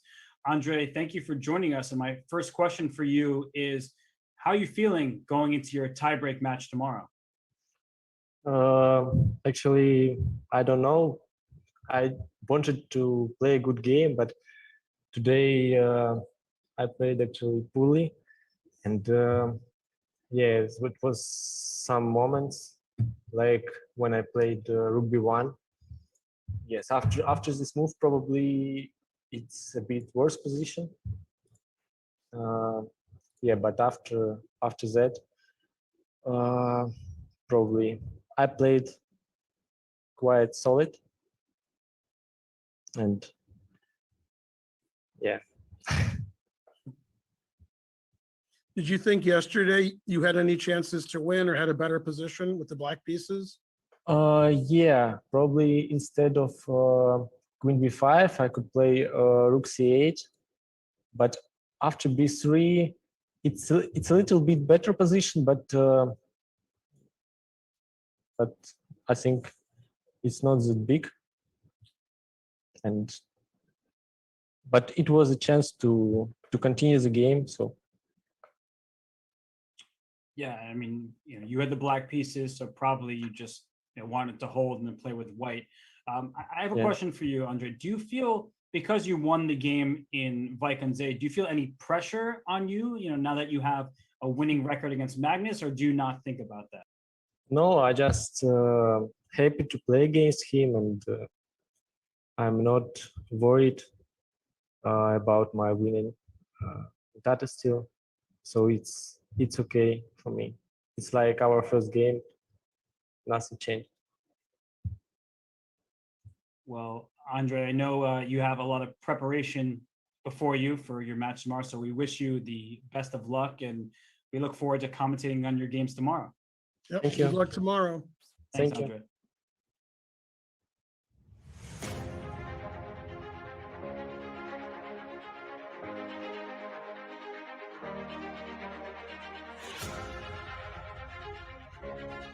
Knight c3, b5, and look at Magnus's face.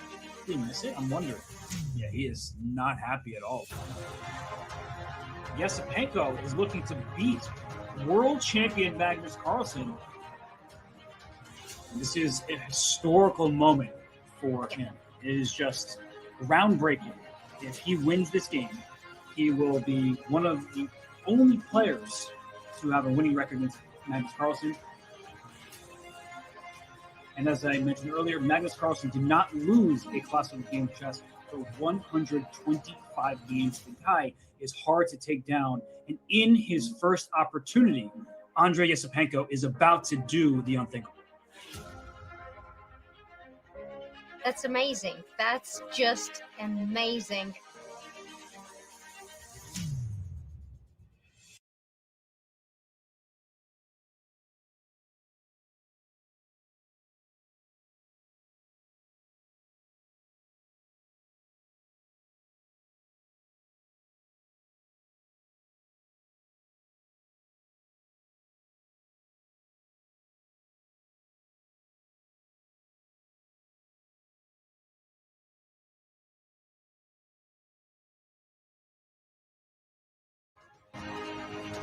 And look at it, that he is exhausted from the fight that he just brought to the world champion.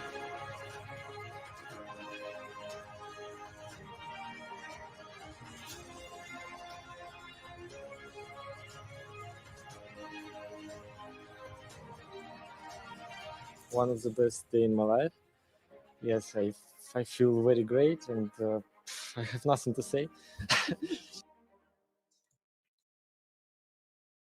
And we are back with some big news in the Women's World Cup. We see that Katerina Lacno suddenly is under huge pressure from Tan Zhongyi. And Ben, that's surprising considering we saw the position earlier. We loved Lacno's position facing off against the split pawn structure. But you know what that split pawn structure did? It opened up files for the rooks. And here they come. Who doesn't like two rooks on the 7th, or in this case, the 2nd rank?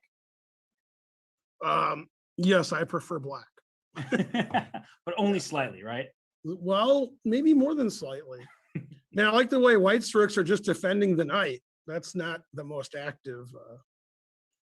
Yeah, this is just losing.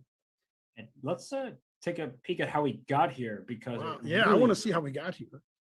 How did he get there? F3 was played. Never play F3. Oh yeah, And well, all this is what we happened. looked at. Yeah, Okay, we looked at this exact line, which is probably bad. You know, F6, and then Bishop H3 was played. Knight E7, so a trade of bishops. The knight came into E6. This still looks good for white. well, the engine prefers white. Yeah, Yeah, white had something good. So Rook G8. something bad must have happened. Oh, Knight F4 played, so she could protect the pawn with Rook to G1, but instead of Right. Knight back to F4, hitting other pawns. And so she gave up G3 to go for D5, and that I guess was not recommended because wait, not Rook takes D5. I'm trying to figure out why not. There has to be some trick we're not seeing. I don't know, but you and Rook C5. Oh, presumably- maybe Rook C7 to C2. Maybe. that doesn't look very fun, actually. Fair point. That's actually very unsafe for this king. But then, I like the way B6 stops Rook back to C5. That's funny. yeah, but then that means that his whole plan, unfortunately for Yeah, Lachlan, Knight was wrong. F4, Rook C5 were just two bad moves in a row. And then Yeah. here comes the H pawn, and Mhm. there it really goes. And that's a pawn sacrifice because the knight can capture. And unfortunately, after they capture, even material, Yeah. but not in even position. So it's looking Yeah, like, white just lost the thread of the game. and here yeah. comes the attack, and Mhm. it should be done soon. So this just looks Yeah. completely winning for black. And Goryachkina won her game, just catching out of the corner of my eye. That sounds like something she would do. And that's very good news for everyone except for Dinara Savakasova, because now that Goryachkina, the final touch is because Queen takes F1 after Queen That's C2. pretty. Wait, was the last move Rook C1 to C2? Oh no! Was that the yeah? Rook C2, and that's a huge blunder. Granted, Black's position is already good here. Yeah, but now winning, Black's like slightly better. Yeah. And I wonder if because the knight is currently pinned, that she sort of She probably saw knight E3, queen B3 check, and didn't see queen F1 first. The queen goes back here with check, the knight has to retreat. Yep. But queen takes F1, king takes, and knight E3 is a devastating fork. Yeah. Oh man, that's not a good way for your World Cup to end. But for Goryachkina, who lost game 1 to Stefanova, bounced back, won tie breaks, now beats Dinara Savakasova in classical chess. That's but Dinara can say, I drew with white with black. Nobody's done that against her ever. So Goryachkina's winning every game with white. She won like 9 games in a row. So well, I guess you have to count your victories or draws when you get them. Yeah, that's not a good tactical mistake there. That's not good. And that's a sad way to with a lot of time too to go out of the World Cup. But I was going to say, Ben, that there are 3 women's candidate spots on the line, and Goryachkina has already qualified because she was the runner-up. She lost her match against Ju Jun, which means that the other 3 semifinalists officially make their way to the candidates. Yep. So let's check out the game between Kostenyuk and Gunina, because that one looked exciting. Now it doesn't look nearly as exciting. And if I'm Kostenyuk, I'm playing queen to b3. I'm offering a queen trade and saying opposite colored bishops. How are you going to beat me here? Yeah, if I had to take a color, I would take black, and black needs to draw to win the match, and she has more time. So everything is good for Kostenyuk here. Yeah, this unfortunately for Gunina looks like her World Cup is also going to come to an end because Black's king is safe. Let's see how this happened, because it was such an interesting position. It was crazy before. King E7 was the last move we saw, right? And then you know what was played? C5. Not even C takes B5, but C5. Bishop A5, Queen A1. Okay, I get it now. Full of surprises. It's very creative, but the engine doesn't like it, but it's creative. Yeah, so we support that. And Rook D8, even though the engine had other moves that it preferred, I get why Kostenyuk did this. She just wanted to trade all the pieces and make her king feel safe. And look at this move, by the way. Wow, Rook D7. Didn't want to give up the C7 pawn, didn't want to take on E4 with the pawn, even though that's probably all right. Rook D7, and then took on E4, Queen C3. Yeah, Rook D7 was recommended by Rick Astley. Never going to give you up. You got Rick rolled. That's a great reference. And white does look like she has a good position, but perhaps just not enough with the opposite colored bishop. So H3, that does not feel like it's in the spirit of the position. You need to play a little bit more force, but I guess H3 just making luft, and then black is consolidating everything here. Yeah, this looks like it should all be fine. Yeah, black's not going to lose this. Well, let's head away from here. Wow. It looks like Lakhno is going to make her, Tanzagi is going to make her way through because she has that great position against Lakhno. Kostenyuk looking like she is about to clinch her spot in the semis. Let's go over to the World Cup because there were some interesting games, like the game between Grischuk and Duda. Is this accurate? Have they just been making the repetition of knight E7? Yeah, they just agreed to a draw repeated. Yeah. There it is. They're getting up. Yeah. Which means more tie breaks. Yay. Yeah, the knight just went from E7 to G6. You see the kings in the center of the board. That is a draw. A game that's most certainly not a draw is the one between Durabeli and Vidit Gujrathi. Has Durabeli not moved? Yeah, he played queen F4 because the queen was on G5, and then queen D4. I think that's what happened. That's my recollection of where the queens were. And then just now, F takes G6 was played. you can safely take on G6, but wasn't that F pawn supposed to be the thing you were going to checkmate with? Pawn to F6, queen to. Yeah, I think that the bishop on B1 already got checkmated. You can't have 2 checkmates in one game. Oh boy. Well, and rook G5, stopping queen E5. So I get the point of rook G5. Mhm. Can we checkmate the bishop some more with rook A1 now? And then Yeah. just take it with a rook and. Oh, this is. Yeah, this is just white not resigning. He's trying really hard too. He has a minute left. He was really trying the last few moves to do something, but there's nothing to be done. Man, FIDE wins a lot with black, a lot. FIDE has a lot of black wins this tournament. He's a very solid player. Yeah. And when you overpress against him or don't know your opening lines, he's able to take advantage. Mhm. So this looks like a clean win for FIDE. Yeah. Let's keep on going here in these games. Looks like, wait, oh, why is there a bishop on D4? It just took a knight that was Right. on D4. And you can choose which bishop to take. Probably both are acceptable here. I would take the I would take the bishop on D4, I think. Mhm. Or This looks like it's heading for a draw, but I guess after ED, maybe I like black better. yeah, that's what I was thinking. Is I have a pass pawn. Some people may see double pawns. I see pass one. Then don't play rook Right. takes D4 because B5 just pins and wins this Mhm. bishop here. B3, well, multiple moves win, but rook A2 check is the easiest. Take your bishop Yep. next, and black wins that. So Bakro thinking, do I just take on C4, sort of stabilize here, easy hold, or do I play for a little more with the opposite colored bishops? And we'll see how Etienne continues Mhm. here. Wow, is Fedoseev? Okay, I'm gonna go over the Fedoseev game. Whenever you say is Fedoseev, I don't know what the next line is. Well, he's took the D5 pawn that was there, and I was going to ask, is he playing for a win? Can't lose. Look at the time, Robert.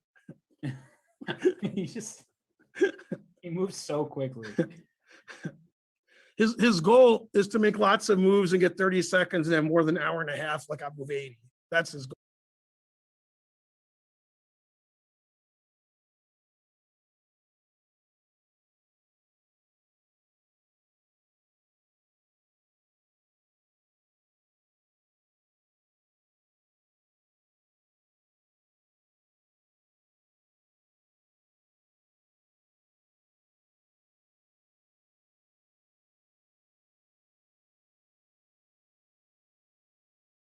Good end game going. Oh, they're on move 44, so they made. This time is what control. you suggested for white. King E2, knight D2, move the king back and forth. Who doesn't love a good fortress? Mm-hmm. And you could start with knight C1 to play D4 next. I'm not sure if that changes anything. I don't think it does. If you play D4, we just talked about this before, king to E2.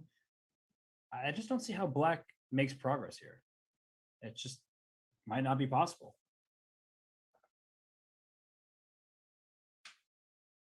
This looks like it's I'm trying to sack my knight on B3 at some point, get my king and B pawn up, but that looks very suspicious.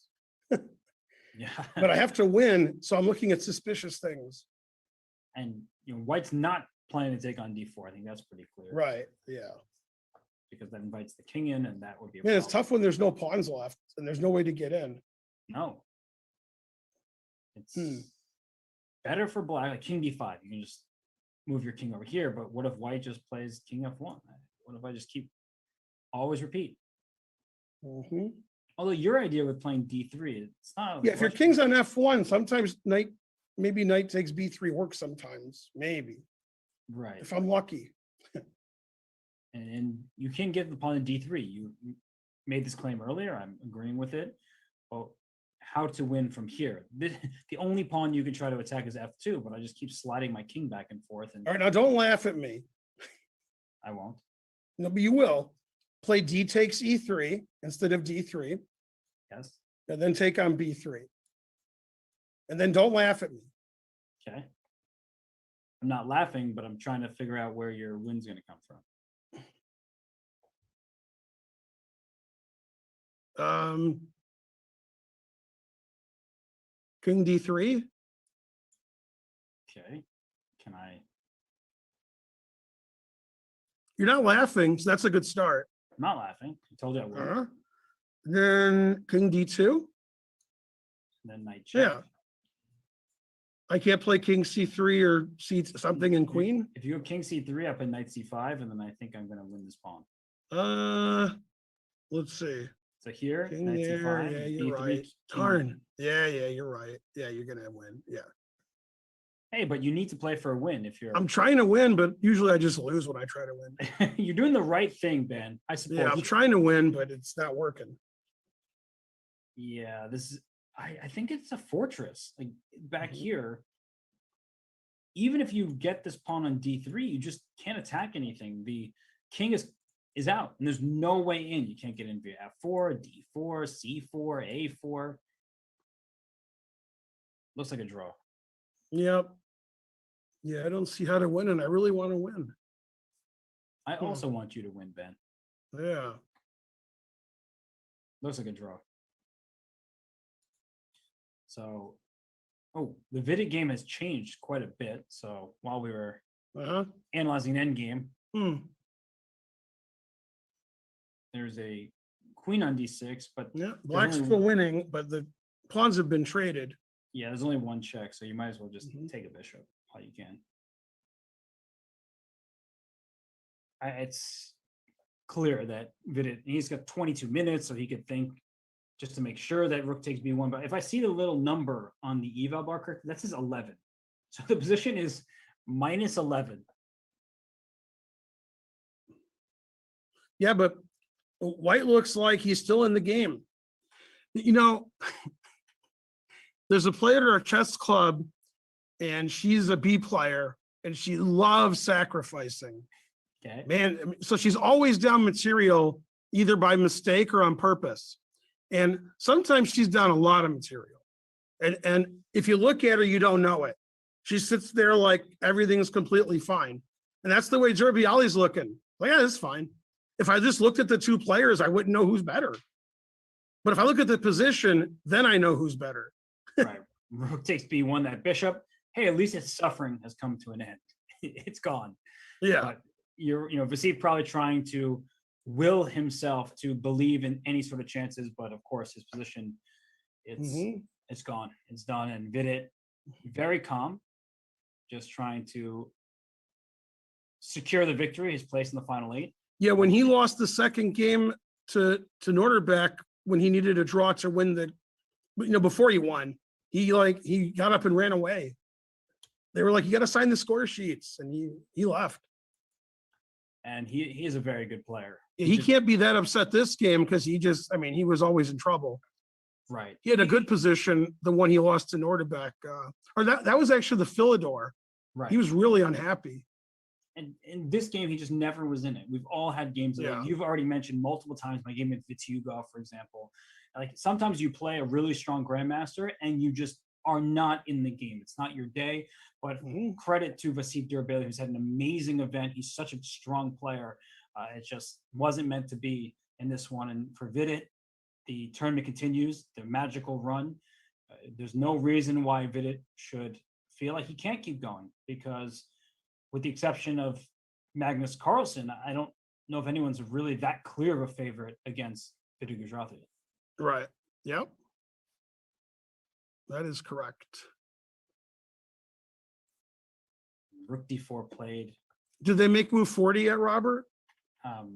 That was move 37. Rook Yeah, I'm d4. guessing he's waiting to move 40 to resign. Right. You got to resign at the appropriate move. Can you even just play queen takes d4 here? Yeah, but you lose your C3 pawn. I didn't see a forced mate. There is one, I just didn't see it. It's probably, I'm just giving up the queen for all the rooks. Yeah, but I don't think there's any reason. It's probably better than that. Yeah. If there's some cool win, then yeah, but it is fun to give your queen away. But it's more fun to have a queen. So I think you play queen e6. defensive. Excuse me. Yeah, he figures the piece up ending is winning.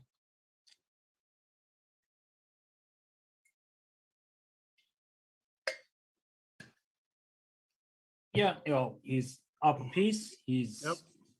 completely winning. So queen e6, offering the queen trade. Queen You have no c7. choice. Queen c7? It's almost getting to the insulting stage, but if you lose, you lose. So I guess it's okay in the knockout too. He's looking less interested in the game now. Yeah, rook takes d1. You take the rook on b8. The king just moves out the way, and the g7. Mhm. Yeah. Just don't play king h7. That would be the one way to go. Rook h4 and queen h8 mate. That's cool. Yeah, that would not be good. You saw that. Yeah. It's good for somebody. That would be mate. But king g7, of course, just no more checks. Completely winning for black.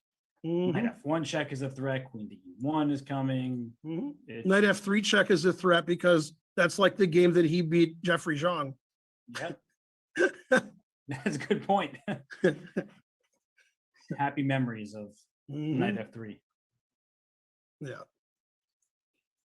Man, a lot of knockouts today. A lot of games that were drawn in game one are not being drawn in game two. Yeah, so fighting chess. It's like I think in the women's event there aren't going to be any tie breaks. It seemed like everybody won. And Oh. Kostyuk just needs a draw. I don't think there's going to be tie breaks in the women's tomorrow. No, Muzichuk and Zagnidze, they drew both their games. Oh, they had two. Yeah, that's right. They repeated. Yeah, I forgot about them repeating. Yeah. Oh, and Kostyuk's now, Mm-hmm. you see just clearly -2.5, it says. She's up. No material. I thought she's up a pawn, but she's not even That's up what a I pawn. thought. I thought she's up a pawn and she's not. That's funny. But her B pawn, I guess, is a bit more. We liked mobile. her B pawn. We didn't notice the G pawn. Yeah. That pawn doesn't matter. And queen a4 played.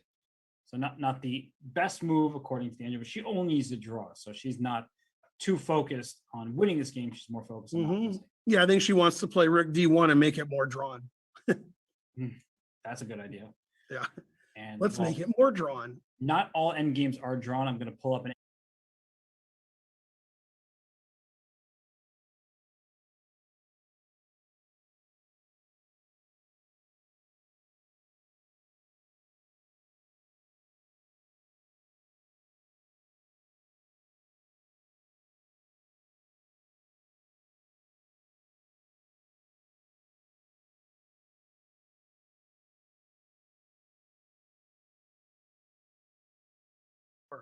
exactly right. Rook e6, only way to stay on the line. Yeah, the and knight then D4 takes is D4. over. If Yep. you take Eni, I don't know, choose one of them. Mm-hmm. Both lead to checkmate. And instead, king d1, and I like this. Knight takes e7, you're up in exchange. And instead of just winning with the rooks, she saw that she can trade everything on e2 Yeah. and just win the game with king to c4. Mm-hmm. So, Yeah, there was a similar king and pawn ending that was winning, that looked less winning than this, but it wasn't. In Fishbine's game yesterday in the US senior against Karjakin. And he won a king and pawn ending where everything was the same, but he had like an A pawn versus a B pawn. So his outside pass pawn won the day. and here it's the king activity that Yeah. wins the day, because Yeah, You white's actually- too slow to play king F4, king F5, king F6. That doesn't work. take after king f4. Yeah, king E3 and yeah, that's The pawn promotes. Yep. Because it's actually funny because you may think, oh, I'm going to take the pawn, but then you get yourself into trouble because right. king Don't do d4, that. Yeah. You But just yeah, D4 wins very easily. you queen. Very Okay. easily. So that would just be a Yep. win for black. So Tan Zhangyi, she has won this event before. She won in 2017. That's how she became the Women's World Champion, because now it's the Women's World Cup and there's a match for the championship. But in the past, the World Cup served as the knockout served as the championship, but that is no longer the case. So even if she wins again, she will not regain her title, but she will make her way to the candidates. And we are getting word that Vidit won his game. It's official Mm-hmm. that he moves on to the final 8. And for Vasif Derbeli, his great performance in the World Cup has come to a conclusion. Hey, that's Velimir Ivic. That's Fedoseev. Yeah. Yep. He's not moving. He always moves. Yeah, what's going on here? Yeah, what are they He looking can't at? believe he's not moving. Even he's surprised. And I guess this was the final position of the FIDE game. Queens are being traded. So Mm-hmm. just resigned down a piece, did Durbailey. And what's going on in this game here? So This looks like it's going to be a draw. it looks very, very drawn. Yep. Who's more likely to miss that? I think if anyone wins, White's going to win. I don't really think Black is. I don't think anybody's going to win. I'm just wondering who has the more, was more likely to win if somebody had to win this game. I think Black because of the time situation. Just shit on the board. I don't think either one's likely to win. And Ivic taking another Russian Super Grandmaster to tiebreaks, it looks like, because he did go to tiebreaks with Karjakin. Even though he missed a win in that second game, he was able to get everything under control in tiebreaks. Right. And I mean, Fedoseev was an absolute monster in the quicker time patrols, but I would have said the same about Karjakin. So right, yep. Ivic, I mean, this guy. But Fedoseev's younger. He's younger than Karjakin. That's true, but he's not younger than Ivic. Yeah, yeah. No, Ivic is amazing. I never heard of him, and he's great. Too good. Too Yeah. good. And we see on the screen that does lost the finals. Tabatabai have any winning chances? Let's see. He's pressing. He needs to win. And did they just agree to a draw? Oh, Yes, they agreed to a did. draw. Wow. Fedoseev and Ivic have drawn. They are going to tiebreaks. It's official. And, well, good result. No, wait, what? No, this Martirosyan wins. No, this is the other game. Oh, Fedoseev and Ivic. I'm sorry. Yeah. I got super confused. I thought these guys agreed to a draw. I'm like, why is Black agreeing to a draw? No. I was like, what? Yeah, Fedoseev. Yeah, that makes sense. And if Amin Tabatabai has learned anything from this World Cup experience, is that when you need to win, you do what Pintele Harikrishnan did and just play forever. Because that was his opponent. And Tabatabai held on, made that draw. Here, this looks like a fortress. He's just moving around. He's trying to make magic happen, but there's no way. The king can't enter. And I see people saying, how can someone ask for a draw? You offer it. You say, I offer you a draw, and the players can decline it if they don't want it. Magnus just looks at his opponent and does this, and then they shake hands. Yeah.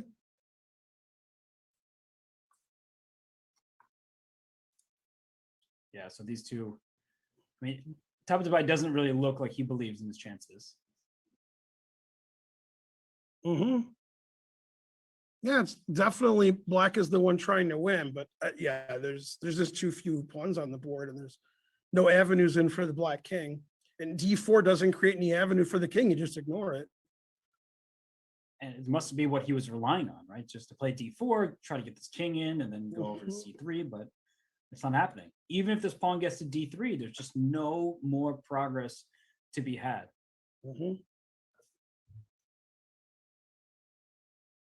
So Tabatabai focused, but unless Martirosyan does something unexpected, it should just be a draw. Well, they've played about 200 times on chess.com. I wonder if they know how many times they've played against each other. That's a lot. Nah, no chance that they know the number. But okay, they're playing Bullet, they're playing Blitz. It's a much different discipline than what they're doing right now. So yeah, no, he's very unhappy about it because he knows he's not winning. He's going to be out.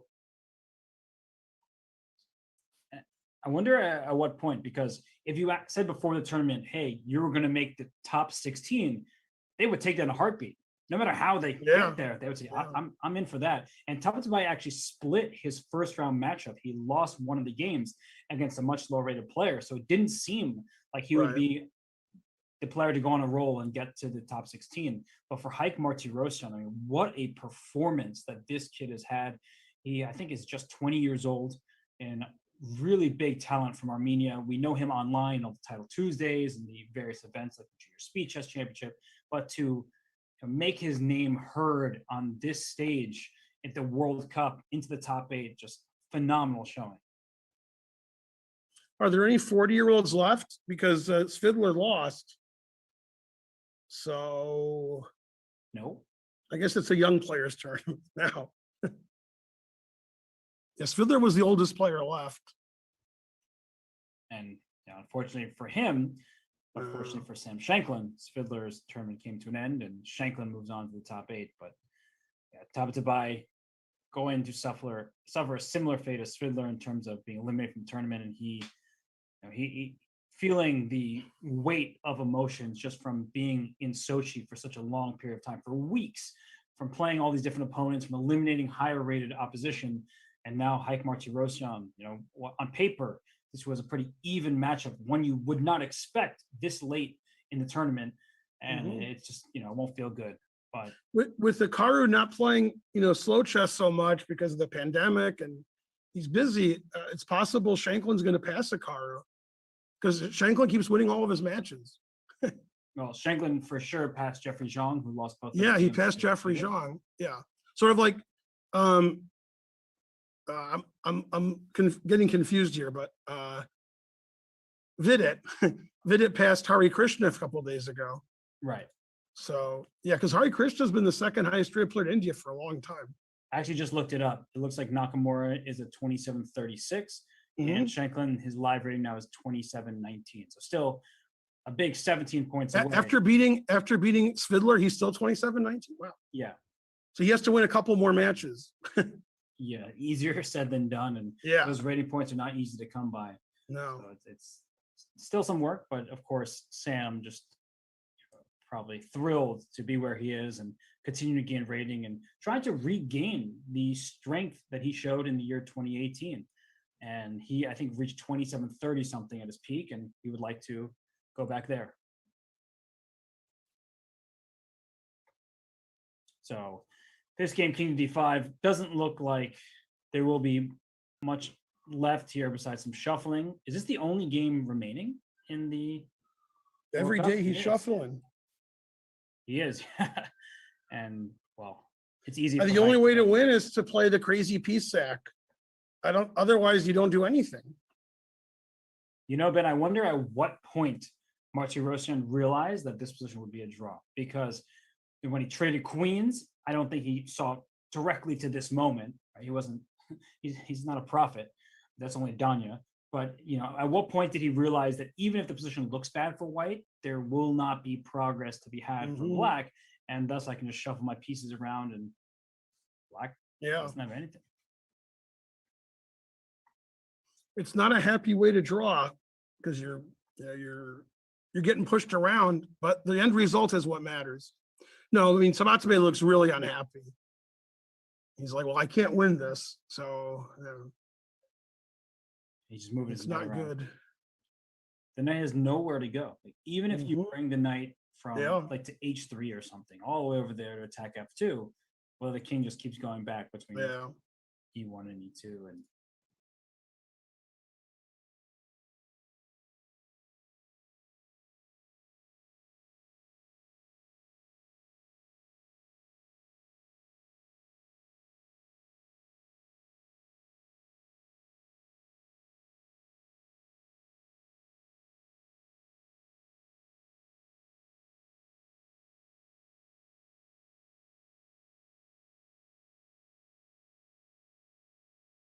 no. This piece is coming here. The e4 pawn is hanging. The b pawn. Yeah, I mean, queen. Black might win, but not white. Yeah, I think black actually is going to win this game. And we can see the potential pairings for the next stage, the final four of the Women's World Cup.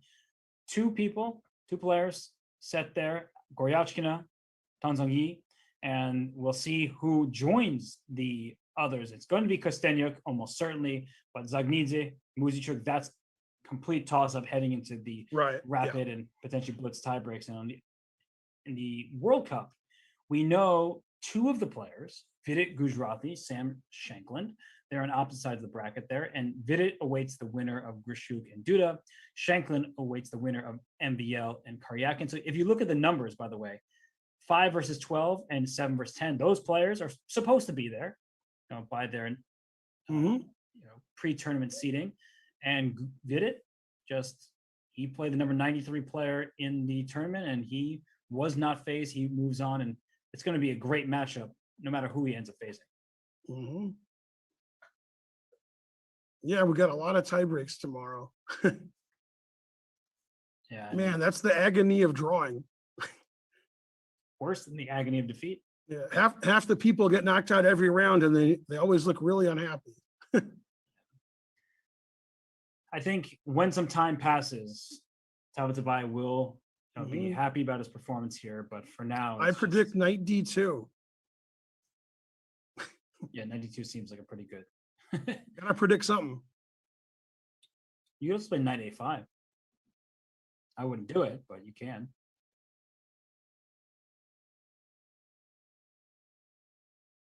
So Marty Rosen thinking. What could he be thinking about? He's thinking, who am I playing next round? I just saw the bracket and I still don't even remember the answer to that question. Yeah, I mean, he's not playing anybody yet. He's playing the winner of Duda and Grischuk, or that's the wrong person I got. Vidit. Well, that's Vidit, yeah. So, oh yeah, that's right, because he was on the other side. Marty Rosen will, if he holds this, which it looks likely, he'll face the winner of Ivic and Fedoseev. Yeah, Ivic, Marta Rosen, that's what you had before the event. That was your picks. Absolutely.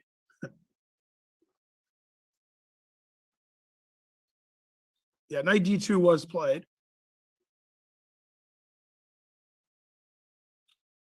And there's just nothing. I'm trying to even come up with some idea. Your idea of knight takes B3 at some point. Probably. It doesn't work, but yeah. I don't have options. I don't see another idea. Yeah, exactly. The idea is you can lose or you can draw. Right. Let's take a peek at that once more. D3 check. Yeah, there might be some position where knight takes B3 doesn't lose and it draws. Possible. But it never wins. Yeah, knight takes, especially if you don't trade on E3, it just loses immediately. Yeah, it just says it loses. Man, the engine's like, thanks for giving me your knight. Right. See, I'll go here, then my king. E4 is weak. The knight blocks both pawns. Yeah. So that won't work. So instead, if you take on E3 at some point, but you have to time this. So like knight D3. Okay, you can't move the knight because knight C1 check would pick up B3. So king F1, something like this.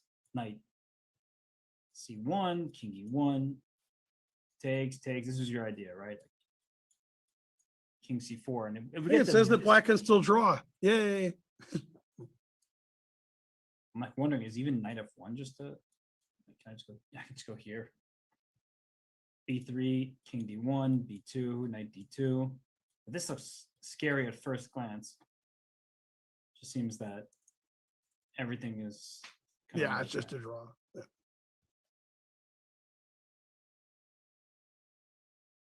Sad. Tabatabai so desperately wants to find something, but looks like there's nothing to be found. And this is the only game left, Robert? It seems to be the case. I guess Kostenyuk and... Oh, that's right. Yeah, Kostenyuk is trying to win a position where she can draw and win. Yeah, she'll win the game. Was Queen C2 a blunder in the Kostenyuk game because of Rook A1? Right now? Well, I don't know what happened right now. I meant like, last time we looked. Well, Queen C2 was just played. Oh, you mean when the queen was... No, when the queen was on G8, though.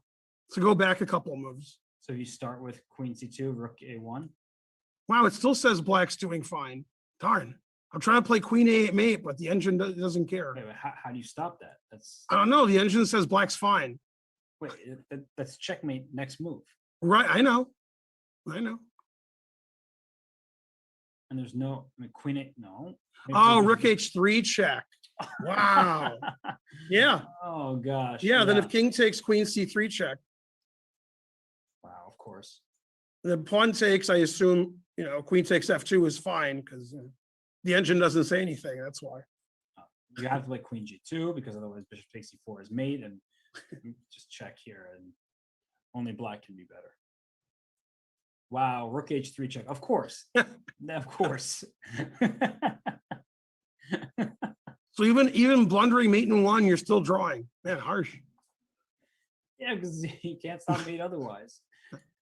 It's one of these moments where a player would like resign in a real game. Just be like, oh, okay, I'm dead. And then afterwards they put in the entrance is, wait, black is better here? Why? Because rook h3 check.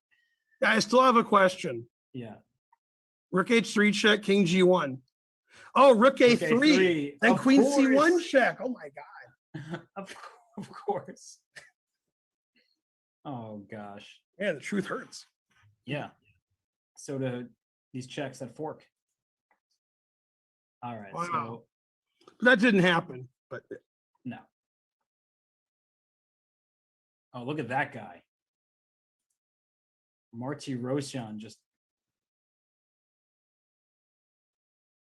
walking around. I don't even know what to say.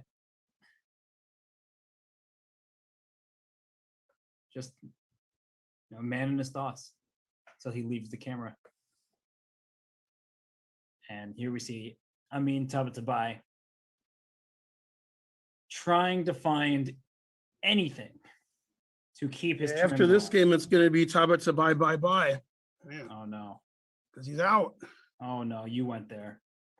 Somebody had to go there.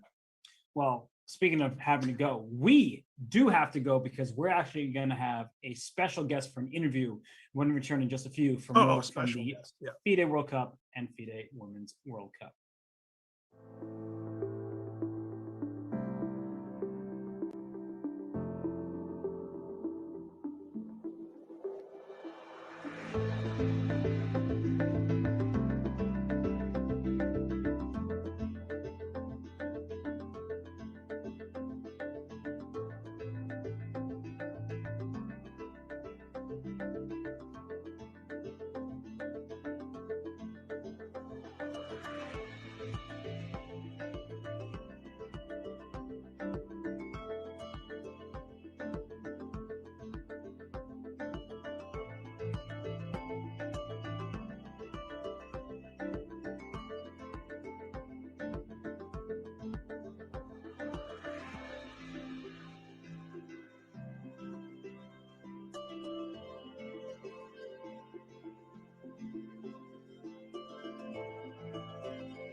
And we are joined by Grandmaster Sam Shanklin. Sam, first and foremost, congrats, man. You're in the top 8 of the World Cup.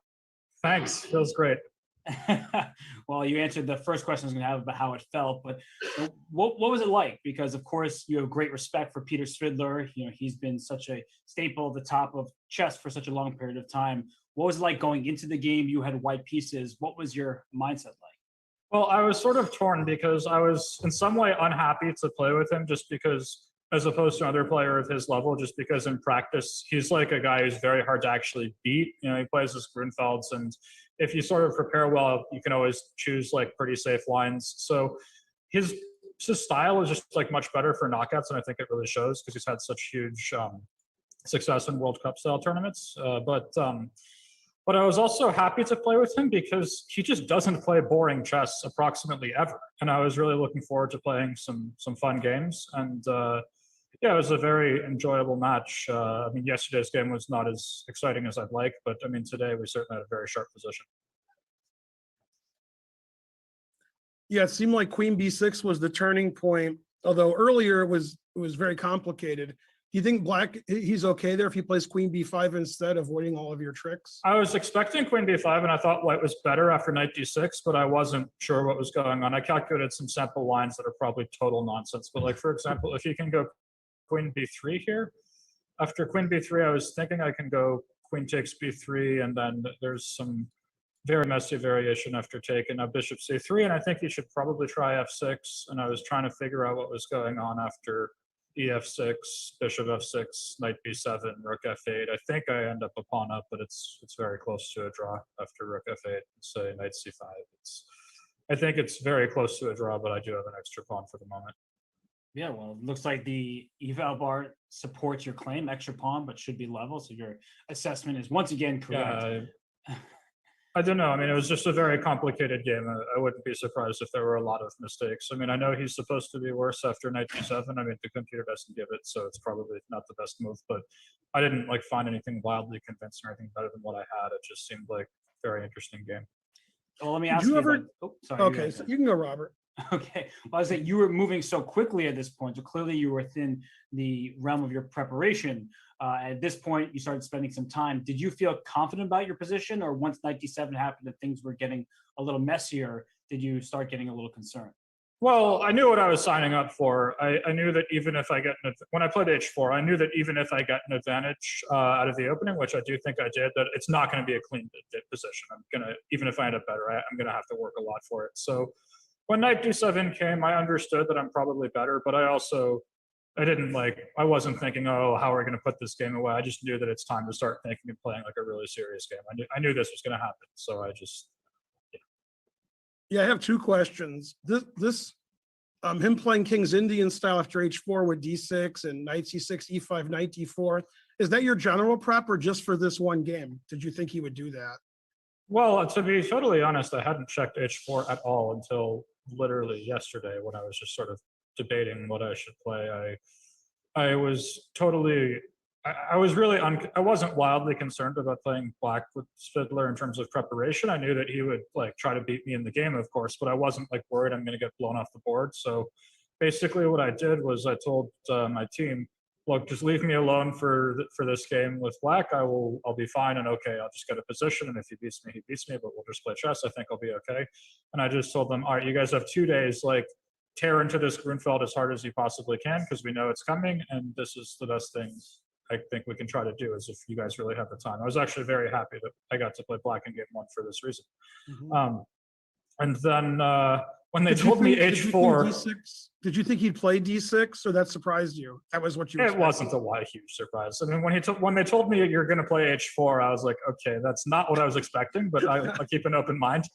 No, but it wasn't so different because, for example, I know that Peter has published an excellent Grunfeld repertoire on Chessable that, of course, I took a look at, and he gave the move Knight C6 instead of D6, with the point that he's trying to play E5, so this provokes White to play Knight F3.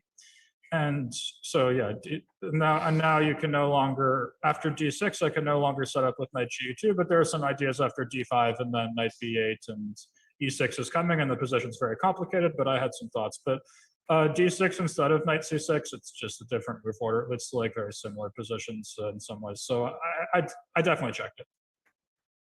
Yeah, my next question was, there was a point in the game when we thought there might be a repetition with Knight A4 attacking his queen, then Queen B5, Knight C3. I don't know what point that was. It was yeah, no, it was before Rook takes D8. It was right here. Yeah, of course I saw that I have something like this available, but I didn't really believe I had any. I mean, I felt I was better during the game. I mean, perhaps this was overly optimistic and I was wrong. I mean, that's certainly possible, but I noticed it, but it didn't really occur to me to make a draw here. Mhm. Well, you didn't make a draw. You won your game and with it the match. So you move on to the final 8 players. And, some players weren't even aware of this, but I think finishing the top 8 assures you a spot in the Grand Prix series. So did you know that coming in? Was that something you had on your mind? Yeah, I mean, it was on the back of my mind. I mean, I cannot begin to stress how mad I was that I didn't get to play last time. So getting in a foolproof way this time makes me a very happy camper. But yeah,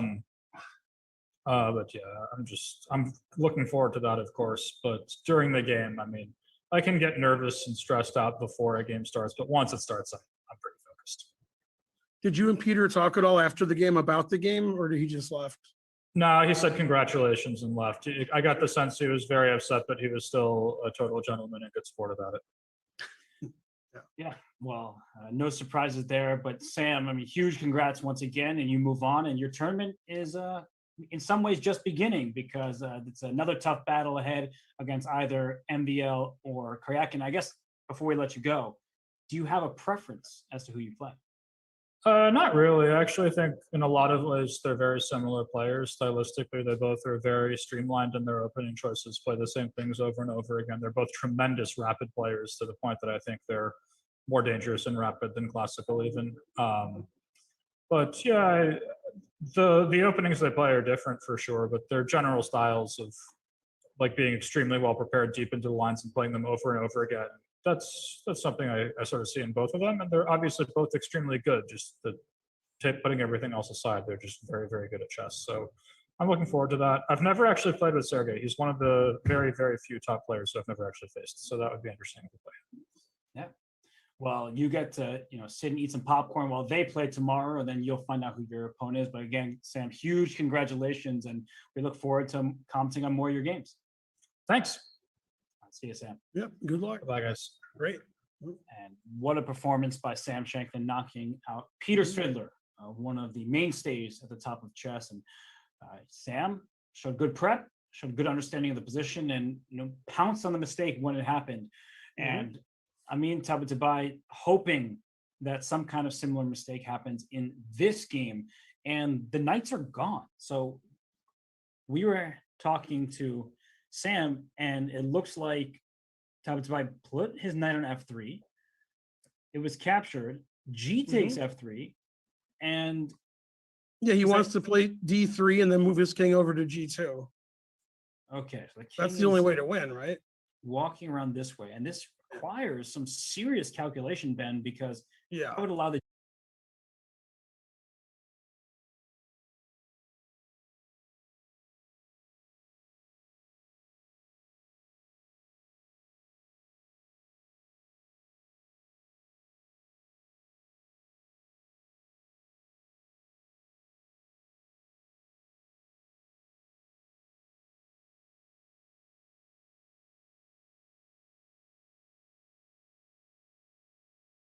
Why did he play knight f3? no, it says black's winning. Like this. So knight f3 is just a horrible blunder? So yeah, knight takes f3 is a blunder. Because it looks like gf3, d3, king h3, king g2 just wins. Right, like this, you have to. Yeah, and then d3, and then move your king over to h3. Nope. Oh my gosh. Yeah. Oh my gosh. I mean, king e1, king e5, king d2, king f5. I mean, this all looks. I don't know, wherever the king goes, doesn't matter. Like the king goes back here, king h3, king e1. So I think you want to be here. King g2, g4, takes, king f2, g5. Oh my gosh, because there's queen. Yeah, the king and pawn is winning, right? Yeah, you have the queen Yeah. g2 check. Maybe Yeah, the king and pawn is winning for sure. Yeah. Oh, and look at Hike's face. I wonder if he saw that he promotes, but didn't go that half step further, because queen g2 check wins on the spot for black. You're going to win this pawn, king e2, king g3, and so on, and you win this pawn in the game. Yep. No, I mean, that's just great. But let's go back. He's winning now. But let's go back before knight takes f3 and see if moving the knight wins a draws for white, like knight c2 or knight g2 or something. Whatever. Yeah, something. Yeah, it says nothing. It just says. How is this helping black? Like, how does black win? How's it different than other positions? By the way, what if white just played like king d1, king e2 instead of moving the knight even? No, that also works. Yeah, he found like the only way to lose. Oh my gosh, that is. I mean, look at him. You could see just a difference. Yeah. He has such bounce in his step now because he sees the win. I was losing before these guys were born. So yeah. Oh my gosh. I mean, just going to the live position, the black king is just. He found the only way to lose. Moving his knight draws and moving his king draws. Knight takes knight was the only losing move, I think. I'm shocked. He has so much time on his clock. Yeah, yeah. They both know what's going on. He just can't. I mean, yeah. Oh my goodness! Like he had Tabatabai hoping for any sort of winning chance. Yeah. No, he's very distraught. Man, we see it.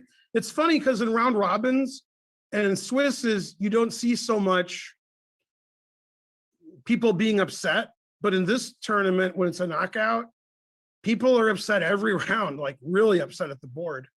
Right, because you have to go home. It's not just like, oh, you. Yeah, it's different than just playing in a regular tournament. And especially when the result of the game changes in one move, then it's hard to fathom that.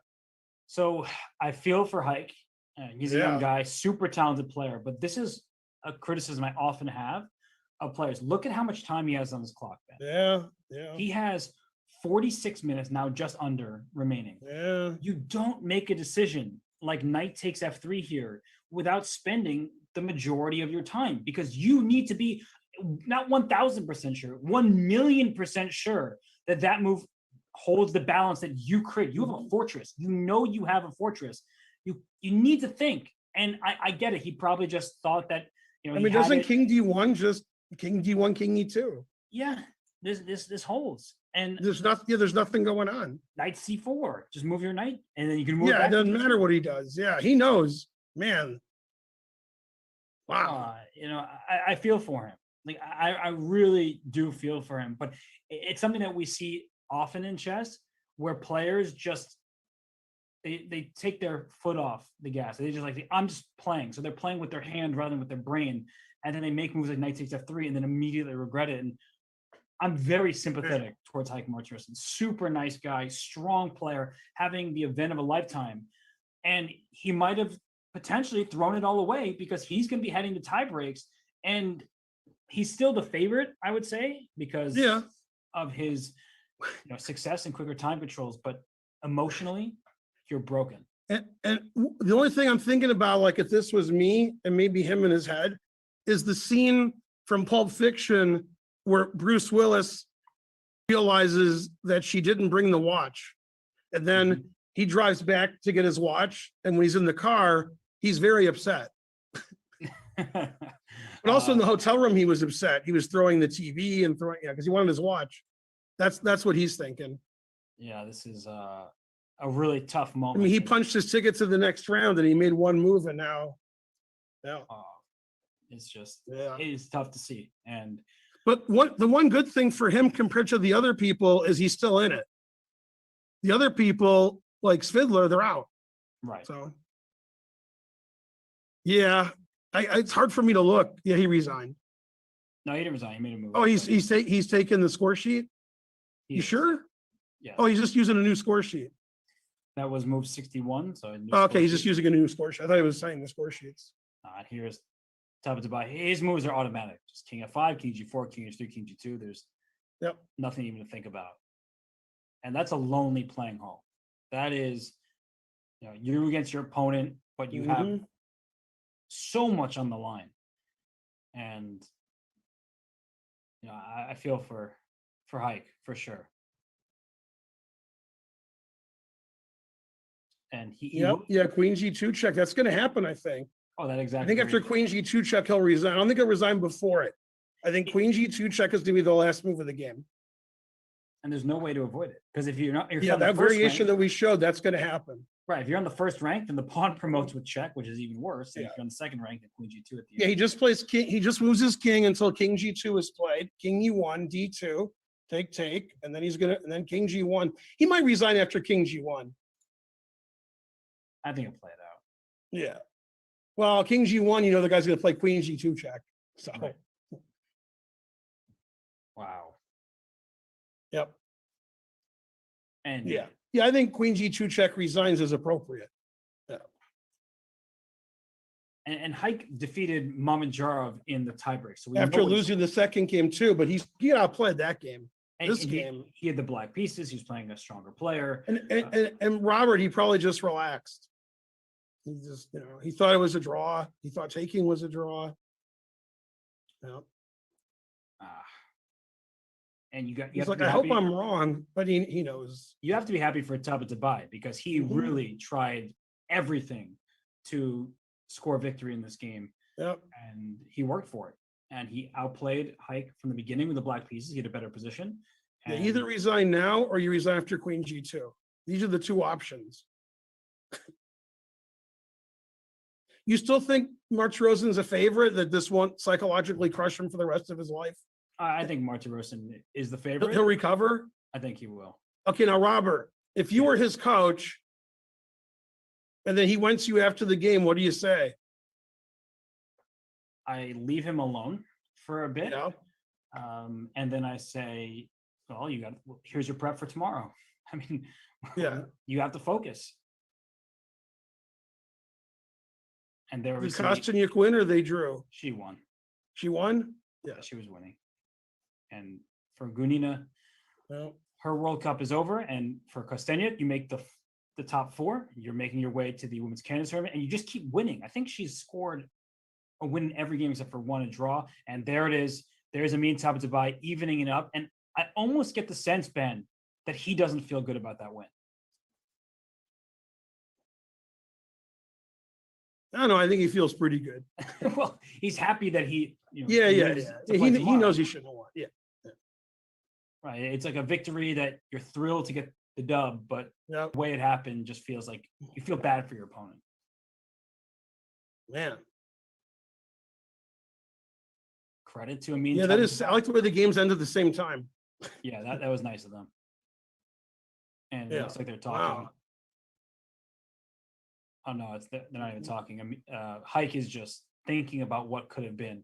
And you asked the question, what should a coach do? You just have to support your player, go on a walk, just try to not forget about what happened, but try to channel it into something that you can use for tomorrow. I mean, he shouldn't have lost this game, even as he was playing for a result rather than just playing the board. I think from the very beginning, he just tried to be as solid as possible, and it ends in defeat. And I don't know what that knight is doing, but that knight didn't help him because that's the night he wishes it was back on the board. One of the advertising blitzes many years ago was like NBA, I love this game. And I always thought, chess, I hate this game.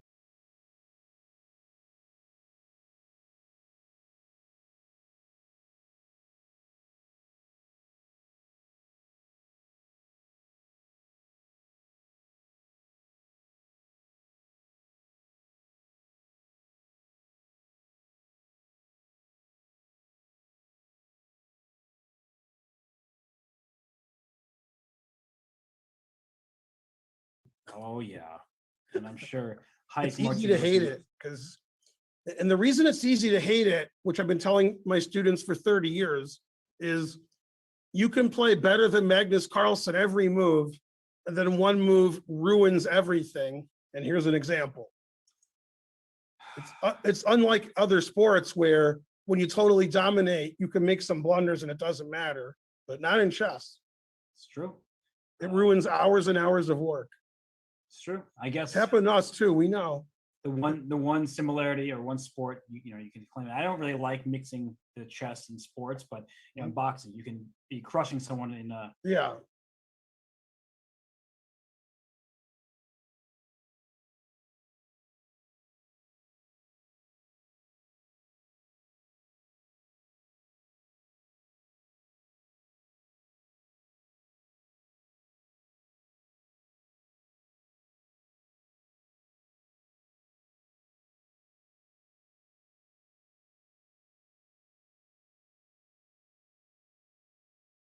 have to give credit where it's due. And Amin Tabatabai goes to tie breaks.